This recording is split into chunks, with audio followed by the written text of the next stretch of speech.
Sir Arthur ਕਾਨਨ dial ਦਾ novel ਹੈ ਪਿਸ਼ਾਚ ਕੁੱਤਾ। ਅਨੁਵਾਦਕ ਹੈ ਮਹਿੰਦਰ ਬੇਦੀ ਜੈਤੋ। ਪਹਿਲਾ ਭਾਗ। Mister Sherlock Holmes. Sherlock Holmes ਜਿਹੜਾ ਕਿ ਆਮ ਤੌਰ 'ਤੇ ਸਵੇਰੇ ਦੇਰ ਨਾਲ ਉੱਠਣ ਦਾ ਆਦੀ ਸੀ, ਸਵਾਏ ਉਹਨਾਂ ਮੌਕਿਆਂ ਦੇ ਜਦੋਂ ਕਦੇ ਕਦਾਰ ਉਹ ਸਾਰੀ ਰਾਤ ਜਾਗਦਾ ਰਹਿੰਦਾ ਸੀ, ਨਾਸ਼ਤੇ ਦੀ ਮੇਜ਼ ਉੱਤੇ ਬੈਠਾ ਹੋਇਆ ਸੀ। ਮੈਂ ਉੱਠ ਕੇ ਆਤਿਸ਼ਦਾਨ ਕੋਲ ਪਈ ਉਹ ਸਟਿੱਕ ਚੁੱਕ ਲਈ ਜਿਹੜੀ ਸਾਡਾ ਮੁਲਾਕਾਤੀ ਪਿਛਲੇ ਰਾਤ ਉੱਥੇ ਛੱਡ ਗਿਆ ਸੀ। ਉਹ ਬੜੀ ਸ਼ਾਨਦਾਰ ਤੇ ਮੋਟੀ ਲੱਕੜ ਦੀ ਬਣੀ ਹੋਈ ਸੀ। ਉਹਦੀ ਮੁੱਠ ਕਾਫੀ ਮੋਟੀ ਤੇ ਗੋਲ ਸੀ। ਮੁੱਠ ਦੇ ਹੇਠ ਚਾਂਦੀ ਦੀ ਲਗਭਗ 1 ਇੰਚ ਚੌੜੀ ਪੱਟੀ ਲੱਗੀ ਸੀ, ਜਿਸ ਉੱਤੇ ਸਾਫ਼ ਅੱਖਰਾਂ 'ਚ ਉਕਰਿਆ ਸੀ ਡਾਕਟਰ ਜੇਮਸ ਮਾਰਟਿਮਰ MRCS ਨੂੰ ਉਹਦੇ CCH ਮਿੱਤਰਾਂ ਵੱਲੋਂ। ਨਾਲ ਹੀ ਉਸ ਉੱਤੇ 1884 ਦਾ ਸੰਨ ਵੀ ਉਕਰਿਆ ਸੀ। ਉਹ ਇੱਕ ਅਜਿਹੀ ਮਜ਼ਬੂਤ ਰੋਹਬ-ਦਾਬ ਵਾਲੀ ਤੇ ਪ੍ਰਭਾਵਸ਼ਾਲੀ ਸਟਿੱਕ ਸੀ ਜਿਹਨੂੰ ਪੁਰਾਣੇ ਫੈਸ਼ਨ ਦੇ ਰੱਜੇ ਪੁੱਜੇ ਲੋਕ ਹੱਥ 'ਚ ਫੜ ਕੇ ਤੁਰਨਾ ਵਧੇਰੇ ਪਸੰਦ ਕਰਦੇ ਨੇ। ਦੱਸੋ ਵਾਟਸਨ, ਇਸ ਸਟਿੱਕ ਨੂੰ ਵੇਖ ਕੇ ਤੁਸੀਂ ਕੀ ਅੰਦਾਜ਼ਾ ਲਾ ਸਕਦੇ ਹੋ? ਉਹਦੀ ਗੱਲ ਸੁਣ ਕੇ ਮੈਂ ਤਰਬਕ ਪਿਆ, ਕਿਉਂਕਿ ਮੇਰੇ ਵੱਲ ਪਿੱਠ ਕਰੀ ਬੈਠਾ ਸੀ ਤੇ ਮੈਂ ਆਪਣੇ ਵੱਲੋਂ ਉਹਨੂੰ ਆਪਣੀ ਇਸ ਹਰਕਤ ਦਾ ਕੋਈ ਅਹਿਸਾਸ ਨਹੀਂ ਸੀ ਹੋਣ ਦਿੱਤਾ। ਕਮਾਲ ਹੈ ਯਾਰ, ਤੁਹਾਨੂੰ ਕਿੰਜ ਪਤਾ ਲੱਗਾ ਹੈ ਮੈਂ ਕੀ ਕਰ ਰਿਹਾ? ਮੈਂ ਹੈਰਾਨੀ ਨਾਲ ਕਿਹਾ, ਲੱਗਦਾ ਤੁਹਾਡੇ ਸਿਰ ਪਿੱਛੇ ਵੀ ਅੱਖਾਂ ਲੱਗੀਆਂ ਹੋਈਆਂ ਨੇ। ਮੇਰੇ ਸਾਹਮਣੇ ਸਿਲਵਰ ਪਾਲਿਸ਼ ਕੀਤਾ ਹੋਇਆ ਇੱਕ ਬੜਾ ਹੀ ਚਮਕੀਲਾ ਪੌਟ ਪਿਆ ਹੋਇਆ, ਉਹ ਬੋਲਿਆ। ਉਸ 'ਚ ਤੁਹਾਡਾ ਬਿੰਬ ਸਾਫ਼ ਦਿਖਾਈ ਦੇ ਰਿਹਾ। ਹੁਣ ਇਹ ਦੱਸੋ ਕਿ ਤੁਸੀਂ ਸਾਡੇ ਮੁਲਾਕਾਤੀ ਦੀ ਇਸ ਸਟਿੱਕ ਤੋਂ ਕੀ ਅੰਦਾਜ਼ਾ ਲਾ ਸਕਦੇ ਹੋ? ਕਿਉਂਕਿ ਬਦਕਿਸਮਤੀ ਨਾਲ ਅਸੀਂ ਉਸ ਸਮੇਂ ਇੱਥੇ ਨਹੀਂ ਸੀ ਜਦੋਂ ਸਾਨੂੰ ਮਿਲਣ ਆਇਆ ਸੀ, ਇਸ ਲਈ ਸਾਨੂੰ ਨਹੀਂ ਪਤਾ ਕਿ ਉਹ ਸਾਨੂੰ ਕੀ ਕਹਿਣ ਆਇਆ ਸੀ। ਸੰਯੋਗ ਨਾਲ ਇਹ ਸਟਿੱਕ ਸਾਨੂੰ ਉਹਦੇ ਆਉਣ ਦੀ ਨਿਸ਼ਾਨੀ ਵਜੋਂ ਇੱਥੇ ਮਿਲ ਗਈ। ਹੁਣ ਤੁਸੀਂ ਇਹਦਾ ਮੁਆਇਨਾ ਕਰਕੇ ਦੱਸੋ ਕਿ ਉਸ ਆਦਮੀ ਬਾਰੇ ਕੀ ਜਾਣਕਾਰੀ ਹਾਸਲ ਕਰ ਸਕਦੇ ਹੋ। ਮੇਰਾ ਖਿਆਲ ਏ, ਮੈਂ ਉਸ ਸਟਿੱਕ ਨੂੰ ਗੌਰ ਨਾਲ ਵੇਖਦਿਆਂ ਹੋਇਆਂ ਤੇ ਆਪਣੇ ਦੋਸਤ ਦੇ ਤਰੀਕਿਆਂ ਦਾ ਆਪਣੇ ਬੁੱਧ ਅਨੁਸਾਰ ਪੂਰਾ ਪ੍ਰਯੋਗ ਕਰਦਿਆਂ ਕਿਹਾ ਕਿ ਡਾਕਟਰ ਮਾਰਟਿਮਰ ਇੱਕ ਬਜ਼ੁਰਗ ਤੇ ਸਫਲ ਡਾਕਟਰ ਏ ਤੇ ਲੋਕਾਂ ਦੇ ਮਨ 'ਚ ਉਹਦੇ ਪ੍ਰਤੀ ਆਦਰ ਵੀ ਏ, ਕਿਉਂਕਿ ਉਹਦੇ ਜਾਣਕਾਰ ਆਪਣੀ ਅਹਿਸਾਨਮੰਦੀ ਦਿਖਾਉਣ ਲਈ ਉਹਨੂੰ ਤੋਹਫੇ ਵੀ ਦਿੰਦੇ ਨੇ। ਖੂਬ, ਹੋਮਸ ਨੇ ਕਿਹਾ, ਬਹੁਤ ਖੂਬ। ਮੈਂ ਸਮਝਦਾ ਕਿ ਇਸ ਗੱਲ ਦੀ ਪੂਰੀ ਸੰਭਾਵਨਾ ਹੈ ਕਿ ਕਿਸੇ ਪਿੰਡ 'ਚ ਡਾਕਟਰੀ ਕਰਦਾ ਹੈ ਜਿੱਥੇ ਉਹਨੂੰ ਕਾਫੀ ਪੈਦਲ ਤੁਰਨਾ ਪੈਂਦਾ ਹੋਏਗਾ। ਇੰਜ ਤੁਸੀਂ ਕਿਸ ਆਧਾਰ ਤੇ ਕਿਹਾ? ਕਿਉਂਕਿ ਇਹ ਸ਼ਾਨਦਾਰ ਸਟਿੱਕ ਹੇਠਲੇ ਪਾਸਿਓਂ ਇੰਨੀ ਬੁਰੀ ਤਰ੍ਹਾਂ ਠੁਕੀ ਹੋਈ ਏ ਕਿ ਇਹਦੀ ਲੋਹੇ ਦੀ ਕੁੱਪੀ ਖਾਸੀ ਮੋਟੀ ਹੋਣ ਦੇ ਬਾਵਜੂਦ ਵੀ ਤਕਰੀਬਨ ਘਿਸ ਚੁੱਕੀ ਏ, ਜਿਹਦਾ ਮਤਲਬ ਸਾਫ਼ ਹੈ ਕਿ ਉਹਨੂੰ ਪੈਦਲ ਕਾਫੀ ਤੁਰਨਾ ਪੈਂਦਾ ਹੋਏਗਾ।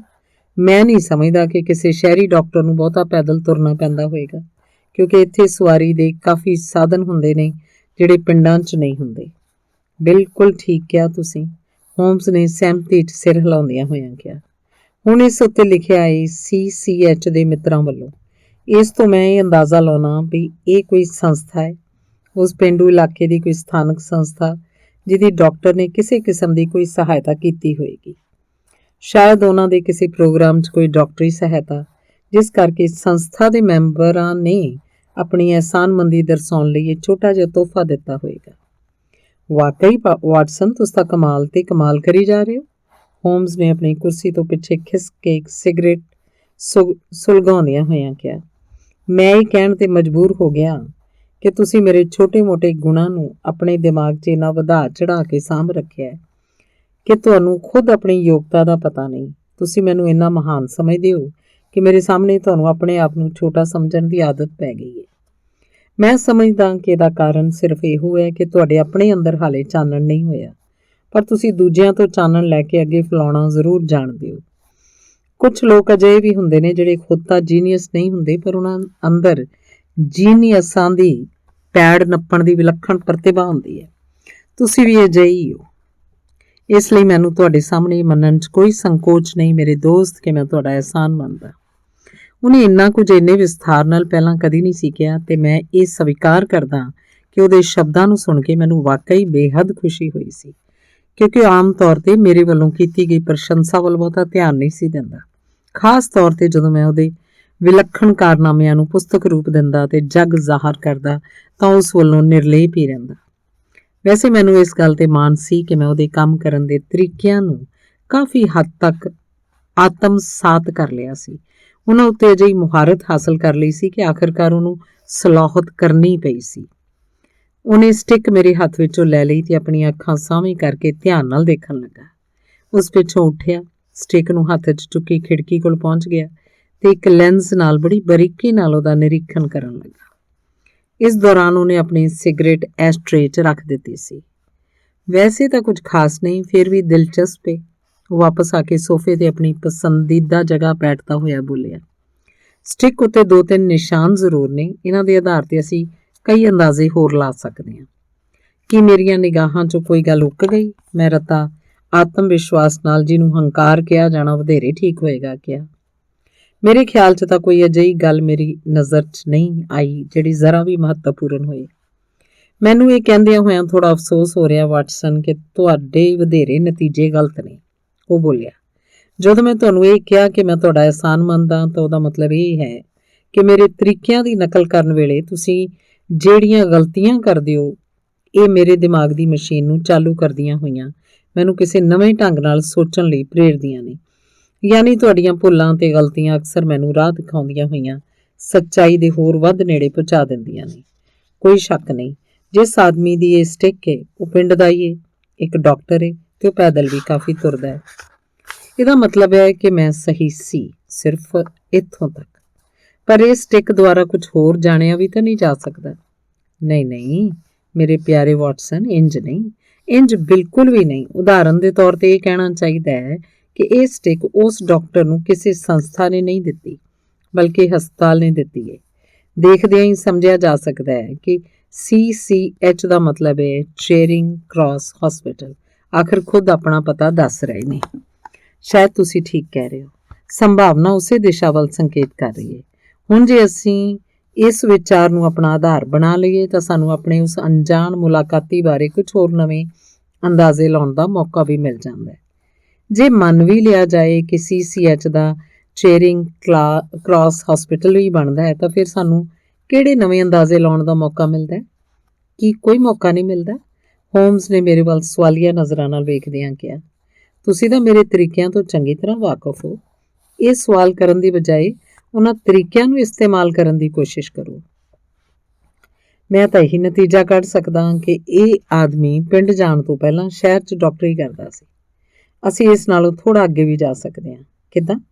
ਇਹਨੂੰ ਜ਼ਰਾ ਇਸ ਨਜ਼ਰੀਏ ਦੀ ਰੌਸ਼ਨੀ 'ਚ ਦੇਖਦੇ ਹੋਏ ਸੋਚਣ ਦੀ ਕੋਸ਼ਿਸ਼ ਕਰੀਏ ਕਿ ਕਿਸ ਮੌਕੇ ਤੇ ਤੋਹਫਾ ਦਿੱਤੇ ਜਾਣ ਦੀ ਸੰਭਾਵਨਾ ਸਭ ਤੋਂ ਵੱਧ ਹੋ ਸਕਦੀ ਹੈ। ਹੋਮਸ ਨੇ ਕਿਹਾ, ਕਦੋਂ ਉਹਦੇ ਦੋਸਤ ਉਹਨੂੰ ਆਪਣੀਆਂ ਦਿਲੀ ਸ਼ੁਭ ਇੱਛਾਵਾਂ ਦੇਣ ਲਈ ਇਕੱਠੇ ਹੋਏ ਹੋਣਗੇ? ਕਦੋਂ ਹੋਏ ਹੋਣਗੇ? ਜ਼ਾਹਿਰ ਹੈ ਉਦੋਂ ਹੋਏ ਹੋਣਗੇ ਜਦੋਂ ਡਾਕਟਰ ਮਾਰਟਿਮਰ ਨੇ ਹਸਪਤਾਲ ਦੀ ਨੌਕਰੀ ਛੱਡ ਕੇ ਕਿਸੇ ਪਿੰਡ 'ਚ ਜਾ ਕੇ ਰਹਿਣ ਤੇ ਉੱਥੇ ਪ੍ਰੈਕਟਿਸ ਕਰਨ ਦਾ ਫੈਸਲਾ ਕੀਤਾ ਹੋਏਗਾ। ਸਾਨੂੰ ਪਤਾ ਹੈ ਕਿ ਇਹ ਸਟਿਕ ਉਹਨੂੰ ਤੋਹਫੇ ਵਜੋਂ ਮਿਲੀ ਹੈ। ਅਸੀਂ ਇਹ ਅੰਦਾਜ਼ਾ ਵੀ ਲਾਇਆ ਹੈ ਕਿ ਇਹ ਸ਼ਹਿਰ ਦੇ ਹਸਪਤਾਲ 'ਚੋਂ ਹਟ ਕੇ ਪਿੰਡ 'ਚ ਗਿਆ। ਤਾਂ ਕੀ ਇਹਨਾਂ ਅੰਦਾਜ਼ਿਆਂ ਦੇ ਆਧਾਰ ਤੇ ਇਹ ਅੰਦਾਜ਼ਾ ਲਾਉਣਾ ਬਿਲਕੁਲ ਗਲਤ ਹੋਏਗਾ ਕਿ ਤੋਹਫਾ ਉਹਨੂੰ ਵਿਦਾਇਗੀ ਸਮਾਗਮ ਸਮੇਂ ਦਿੱਤਾ ਗਿਆ ਹੋਏਗਾ? ਇੰਜ ਹੋਣਾ ਤਾਂ ਪੱਕੇ ਤੌਰ ਤੇ ਸੰਭਵ ਹੈ। ਹੁਣ ਜ਼ਾਹਰ ਹੈ ਕਿ ਉਹ ਕੋਈ ਅਜਿਹਾ ਡਾਕਟਰ ਤਾਂ ਨਹੀਂ ਹੋਏਗਾ ਜਿਹਦੀ ਲੰਦਨ ਸ਼ਹਿਰ 'ਚ ਕੋਈ ਬਹੁਤ ਜ਼ਬਰਦਸਤ ਪ੍ਰੈਕਟਿਸ ਚੱਲੀ ਹੋਈ ਹੋਏ ਤੇ ਉਹ ਸਿਰਫ ਸੇਵਾ ਭਾਵ ਨਾਲ ਜਾਂ ਕਿਸੇ ਹੋਰ ਕਾਰਨ ਕਰਕੇ ਹਸਪਤਾਲ 'ਚ ਵੀ ਜਾਂਦਾ ਹੋਏ। ਯਾਨੀ ਉਹ ਸਟਾਫ ਡਾਕਟਰ ਤਾਂ ਕਤਈ ਨਹੀਂ ਸੀ। ਇਹ ਤੁਸੀਂ ਕਿਸ ਆਧਾਰ ਤੇ ਕਹਿ ਸਕਦੇ ਹੋ? ਕਿਉਂਕਿ ਕਿਸੇ ਹਸਪਤਾਲ ਦਾ ਸਟਾਫ ਡਾਕਟਰ ਸਿਰਫ ਉਹੀ ਬਣ ਸਕਦਾ ਹੈ ਜਿਹਦੀ ਸ਼ਹਿਰ 'ਚ ਆਪਣੀ ਬਹੁਤ ਚੰਗੀ ਪ੍ਰੈਕਟਿਸ ਜੱਚੀ ਹੋਵੇ। ਕੋਈ ਐਰਾ ਗੈਰਾ ਡਾਕਟਰ ਨਹੀਂ ਬਣ ਸਕਦਾ। ਹੁਣ ਜੇ ਡਾਕਟਰ ਮਾਰਟਿਮਰ ਦੀ ਲੰਦਨ 'ਚ ਚੰਗੀ ਖਾਸੀ ਪ੍ਰੈਕਟਿਸ ਜੱਚੀ ਹੋਈ ਹੁੰਦੀ ਤਾਂ ਉਹਨੂੰ ਛੱਡ ਕੇ ਪਿੰਡ 'ਚ ਜਾਣ ਦਾ ਫੈਸਲਾ ਕਤਈ ਨਾ ਕਰਦਾ। ਕੀ ਮੈਂ ਗਲਤ ਕਹਿ ਰਿਹਾ? ਨਹੀਂ, ਤੁਹਾਡੀ ਗੱਲ ਬਿਲਕੁਲ ਸਹੀ ਹੈ।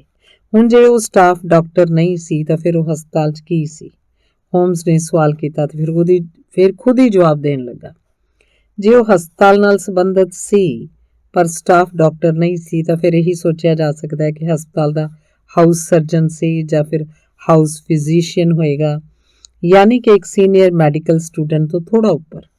ਤੇ ਉਹ 5 ਸਾਲ ਪਹਿਲਾਂ ਸੀ, ਸਨ 1884 ਈਸਵੀ। ਸਟਿਕ ਉੱਤੇ ਖੁਦਿਆ ਹੋਇਆ ਹੈ ਤੇ ਹੁਣ 1899 ਈਸਵੀ ਹੈ। ਯਾਨੀ 5 ਸਾਲ ਪਹਿਲਾਂ ਉਹਨੇ ਹਸਪਤਾਲ ਛੱਡ ਦਿੱਤਾ ਸੀ। ਸੌਖਾ ਜਿਹਾ ਹਿਸਾਬ ਹੈ। ਇਹਨਾਂ ਤੱਥਾਂ ਦੇ ਆਧਾਰ ਤੇ ਤੁਹਾਡੀ ਬਜ਼ੁਰਗ ਡਾਕਟਰ ਵਾਲੀ ਥਿਉਰੀ ਤਾਂ ਯਕਦਮ ਹਵਾ 'ਚ ਉੱਡ ਕੇ ਗਾਇਬ ਹੋ ਜਾਂਦੀ ਹੈ। ਮਾਈ ਡੀਅਰ ਵਾਟਸਨ, ਤੇ ਉਹਦੀ ਜਗ੍ਹਾ ਇੱਕ ਜਵਾਨ ਡਾਕਟਰ ਜਿਹੜਾ ਕਿ 30 ਸਾਲ ਦੀ ਉਮਰ ਤੋਂ ਵੀ ਘੱਟ ਦਾ ਹੋਣਾ ਚਾਹੀਦਾ ਹੈ, ਉਹ ਉੱਭਰ ਕੇ ਸਾਹਮਣੇ ਆ ਜਾਂਦਾ ਹੈ। ਇਹੋ ਨਹੀਂ, ਬਲਕਿ ਇਹ ਗੱਲ ਵੀ ਪਤਾ ਲੱਗਦੀ ਹੈ ਕਿ ਮਿਲਣਸਾਰ ਡਾਕਟਰ ਕੋਈ ਖਾਸ ਆਦਮੀ ਵੀ ਨਹੀਂ। ਆਪਣੇ ਖਿਆਲਾਂ 'ਚ ਹੀ ਮਸਤ ਰਹਿਣ ਵਾਲੇ ਉਸ ਭੁਲੱਕੜ ਜਿਹੇ ਡਾਕਟਰ ਕੋਲ ਉਹਦਾ ਇੱਕ ਕੁੱਤਾ ਵੀ ਹੈ, ਜਿਹੜਾ ਮੇਰੇ ਖਿਆਲ 'ਚ ਟੈਰੀਅਰ ਨਾਲੋਂ ਵੱਡਾ ਤੇ ਮੈਸਟਫ ਜਾਤੀ ਦੇ ਕੁੱਤੇ ਨਾਲੋਂ ਥੋੜ੍ਹਾ ਛੋਟਾ ਹੈ। ਮੈਂ ਬੇਯਕੀਨੀ ਜਿਹੀ ਨਾਲ ਹੱਸਿਆ। ਸਰ ਸ਼ਰਲਕ ਹੋਮਸ ਪਿੱਛੇ ਨੂੰ ਝੁੱਕ ਕੇ ਕੌਚ 'ਤੇ ਅੱਧ ਲੇਟਿਆ, ਬੜੇ ਆਰਾਮ ਨਾਲ ਇੱਕ ਨਵੀਂ ਸਿਗਰਟ ਸੁਲਗਾ ਕੇ ਹਵਾ 'ਚ ਧੂਏ ਦੇ ਛੱਲੇ ਬਣਾਉਣ ਲੱਗਾ, ਜਿਹੜੇ ਚੱਕਰ ਖਾਂਦੇ ਛੱਤ ਵੱਲ ਉੱਡਦੇ ਰਹੇ। ਤੁਸੀਂ ਜਿਹੜੀ ਕੁੱਤੇ ਵਾਲੀ ਗੱਲ ਕਹੀ, ਉਹਨੂੰ ਜਾਚਣ ਦਾ ਮੇਰੇ ਕੋਲ ਕੋਈ ਤਰੀਕਾ ਨਹੀਂ, ਮੈਂ ਹਲਕਾ ਜਿਹਾ ਮੁਸਕਰਾਉਂਦਿਆਂ ਹੋਇਆ ਕਿਹਾ। ਪਰ ਮੇਰੇ ਲਈ ਕਮ ਸੇ ਕਮ ਇਹ ਕੋਈ ਮੁਸ਼ਕਿਲ ਨਹੀਂ ਕਿ ਤੁਸੀਂ ਜੋ ਉਹਦੀ ਉਮਰ ਦੇ ਹਸਪਤਾਲ 'ਚ ਉਹਦੀ ਸਥਿਤੀ ਬਾਰੇ ਕਿਹਾ ਉਹਨੂੰ ਹੱਥੋਂ ਹੱਥ ਜਾਂਚ ਲਿਆ ਜਾਏ। ਕਹਿਣ ਦੇ ਲਈ ਮੈਂ ਉੱਠਿਆ ਤੇ ਆਪਣੀ ਮੈਡੀਕਲ ਬੁੱਕਸ ਵਿੱਚੋਂ ਮੈਡੀਕਲ ਡਾਇਰੈਕਟਰੀ ਕੱਢੀ ਤੇ ਉਸ 'ਚ ਨਾਂ ਦੇਖਣ ਲੱਗਾ। ਉਸ 'ਚ ਮਾਰਟੀਮਰ ਨਾਂ ਦੇ ਕਈ ਜਣੇ ਸੀ, ਪਰ ਉਹਨਾਂ 'ਚ ਮੈਂ ਉਹ ਨਾਂ ਜਲਦੀ ਲੱਭ ਲਿਆ ਜਿਹੜਾ ਸਾਡਾ ਮੁਲਾਕਾਤੀ ਦਾ ਹੋ ਸਕਦਾ ਸੀ। ਉਹਦੇ ਰਿਕਾਰਡ ਨੂੰ ਮੈਂ ਉੱਚੀ ਆਵਾਜ਼ 'ਚ ਪੜ੍ਹਨਾ ਸ਼ੁਰੂ ਕੀਤਾ। ਮਾਰਟੀਮਰ ਜੇਮਸ MRCS 1882, ਗ੍ਰਿਮਪੇਨ, ਡਾਰਟਮੋਰ, ਡੇਵਨ। 1882 ਤੋਂ 1884 ਤੱਕ ਚੇਅਰਿੰਗ ਕ੍ਰਾਸ ਹਸਪੀਟਲ 'ਚ ਹਾਊਸ ਸਰਜਨ ਰਹੇ। ਕੀ ਰੋਗ ਜੱਦੀ ਪੁਸ਼ਤੀ ਹੁੰਦੇ ਹਨ ਨਾਮੀ ਇੱਕ ਤੁਲਨਾਤਮਕ ਲੇਖ ਲਈ ਜੈਕਸਨ ਪੁਰਸਕਾਰ ਨਾਲ ਸਨਮਾਨਿਤ। ਕੁਝ ਹੋਰ ਮਹੱਤਵਪੂਰਨ ਲੇਖ ਵੀ ਲਿਖੇ, ਜਿਨ੍ਹਾਂ 'ਚੋਂ ਕੁਝ ਖਾਨਦਾਨੀ ਸਨਕੀ ਤੇ ਕੀ ਅਸੀਂ ਪ੍ਰਗਤੀ ਕਰ ਰਹੇ ਹਾਂ ਆਦਿ ਵਿਸ਼ੇਸ਼ ਹਨ। ਗ੍ਰਿਮਪੇਨ ਥੋਟਸਲੇ ਤੇ ਹਾਈ ਬੈਰੋ ਇਲਾਕਿਆਂ ਦੇ ਮੈਡੀਕਲ ਅਫਸਰ ਹਨ। ਦੇਖਿਆ ਤੁਸੀਂ, ਕਿਸੇ ਸਥਾਨਕ ਸੰਸਥਾ ਦਾ ਕਿਤੇ ਕੋਈ ਜ਼ਿਕਰ ਨਹੀਂ ਹੈ। ਹੋਮਸ ਨੇ ਇੱਕ ਸ਼ਰਾਰਤੀ ਮੁਸਕਾਨ ਨਾਲ ਕਿਹਾ।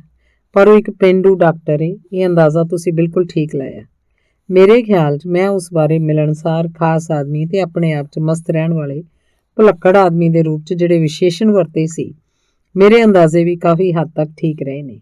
ਸੋ ਮੈਂ ਆਪਣੇ ਤਜਰਬੇ ਦੇ ਆਧਾਰ ਤੇ ਉਸ ਬਾਰੇ ਕਹਿ ਸਕਦਾ ਕਿ ਇਸ ਸੰਸਾਰ 'ਚ ਸਿਰਫ ਮਿਲਣਸਾਰ ਆਦਮੀ ਨੂੰ ਹੀ ਤੋਹਫੇ ਵਜੋਂ ਮਿਲਦੇ ਨੇ। ਰਹੀ ਗੱਲ ਉਹਦੇ ਖਾਸ ਆਦਮੀ ਹੋਣ ਦੀ, ਤਾਂ ਉਸ ਬਾਰੇ ਮੈਂ ਸਿਰਫ ਇਹੀ ਕਹਿ ਸਕਦਾ ਕਿ ਅਜਿਹਾ ਆਦਮੀ ਹੀ ਲੰਡਨ ਵਰਗੇ ਸ਼ਹਿਰ ਨੂੰ ਛੱਡ ਕੇ ਪਿੰਡ 'ਚ ਜਾ ਕੇ ਰਹਿਣ ਦਾ ਫੈਸਲਾ ਲਏਗਾ ਜਿਹੜਾ ਕੋਈ ਖਾਸ ਆਦਮੀ ਨਾ ਹੋਏ। ਮੰਨ ਲਈ ਤੁਹਾਡੀ ਇਹ ਗੱਲ ਵੀ, ਪਰ ਤੁਸੀਂ ਇਹ ਕਿਵੇਂ ਜਾਣ ਲਿਆ ਕਿ ਉਹ ਭੁਲੱਕੜ ਵੀ ਹੈ? ਸਿੱਧੀ ਜੀ ਗੱਲ ਹੈ, ਜਿਹੜਾ ਆਦਮੀ ਇੱਥੇ 1 ਘੰਟਾ ਇੰਤਜ਼ਾਰ ਕਰਨ ਪਿੱਛੋਂ ਆਪਣਾ ਵਿਜ਼ਿਟਿੰਗ ਕਾਰਡ ਛੱਡ ਕੇ ਜਾਣ ਦੀ ਬਜਾਏ ਆਪਣੀ ਸਟਿੱਕ ਇੱਥੇ ਛੱਡ ਗਿਆ, ਉਹ ਲਾਜ਼ਮੀ ਤੌਰ ਤੇ ਭੁਲੱਕੜ ਹੋਏਗਾ। ਮੈਨੂੰ ਆਪਣੇ ਆਪ ਉੱਤੇ ਅਫਸੋਸ ਹੋਇਆ ਕਿ ਇੰਨੀ ਮਾਮੂਲੀ ਜੀ ਗੱਲ ਮੇਰੇ ਦਿਮਾਗ 'ਚ ਕਿਉਂ ਨਹੀਂ ਆਈ। ਤੇ ਕੁੱਤਾ, ਉਸ ਬਾਰੇ ਤੁਸੀਂ ਕਿਸ ਆਧਾਰ ਤੇ ਅੰਦਾਜ਼ਾ ਲਾਇਆ? ਮੈਂ ਅਗਲਾ ਸਵਾਲ ਕੀਤਾ। ਕੁੱਤਾ ਇਸ ਸਟਿੱਕ ਨੂੰ ਆਪਣੇ ਮੂੰਹ 'ਚ ਫੜ ਕੇ ਆਪਣੇ ਮਾਲਕ ਦੇ ਪਿੱਛੇ ਤੁਰਨ ਦਾ ਆਦੀ ਸੀ। ਸਟਿੱਕ ਕਿਉਂਕਿ ਸਧਾਰਨ ਸਟਿੱਕ ਦੇ ਮੁਕਾਬਲੇ ਕਾਫੀ ਭਾਰੀ ਹੈ, ਇਸ ਲਈ ਉਹ ਇਹਨੂੰ ਵਿਚਕਾਰੋਂ ਆਪਣੇ ਮੂੰਹ 'ਚ ਬੜੀ ਮਜ਼ਬੂਤੀ ਨਾਲ ਫੜਦਾ ਸੀ। ਉਹਦੇ ਦੰਦਾਂ ਦੇ ਨਿਸ਼ਾਨ ਇਸ ਤੇ ਸਪਸ਼ਟ ਦੇਖੇ ਜਾ ਸਕਦੇ ਨੇ। ਮੇਰੇ ਖਿਆਲ 'ਚ ਉਹ ਇੱਕ ਟੈਰੀਅਰ ਦੇ ਮੁਕਾਬਲੇ ਕਾਫੀ ਵੱਡਾ ਹੈ, ਪਰ ਇੱਕ ਮੈਸਟਿਫ ਦੇ ਜਬਾੜੇ ਜਿੰਨਾ ਵੱਡਾ ਨਹੀਂ।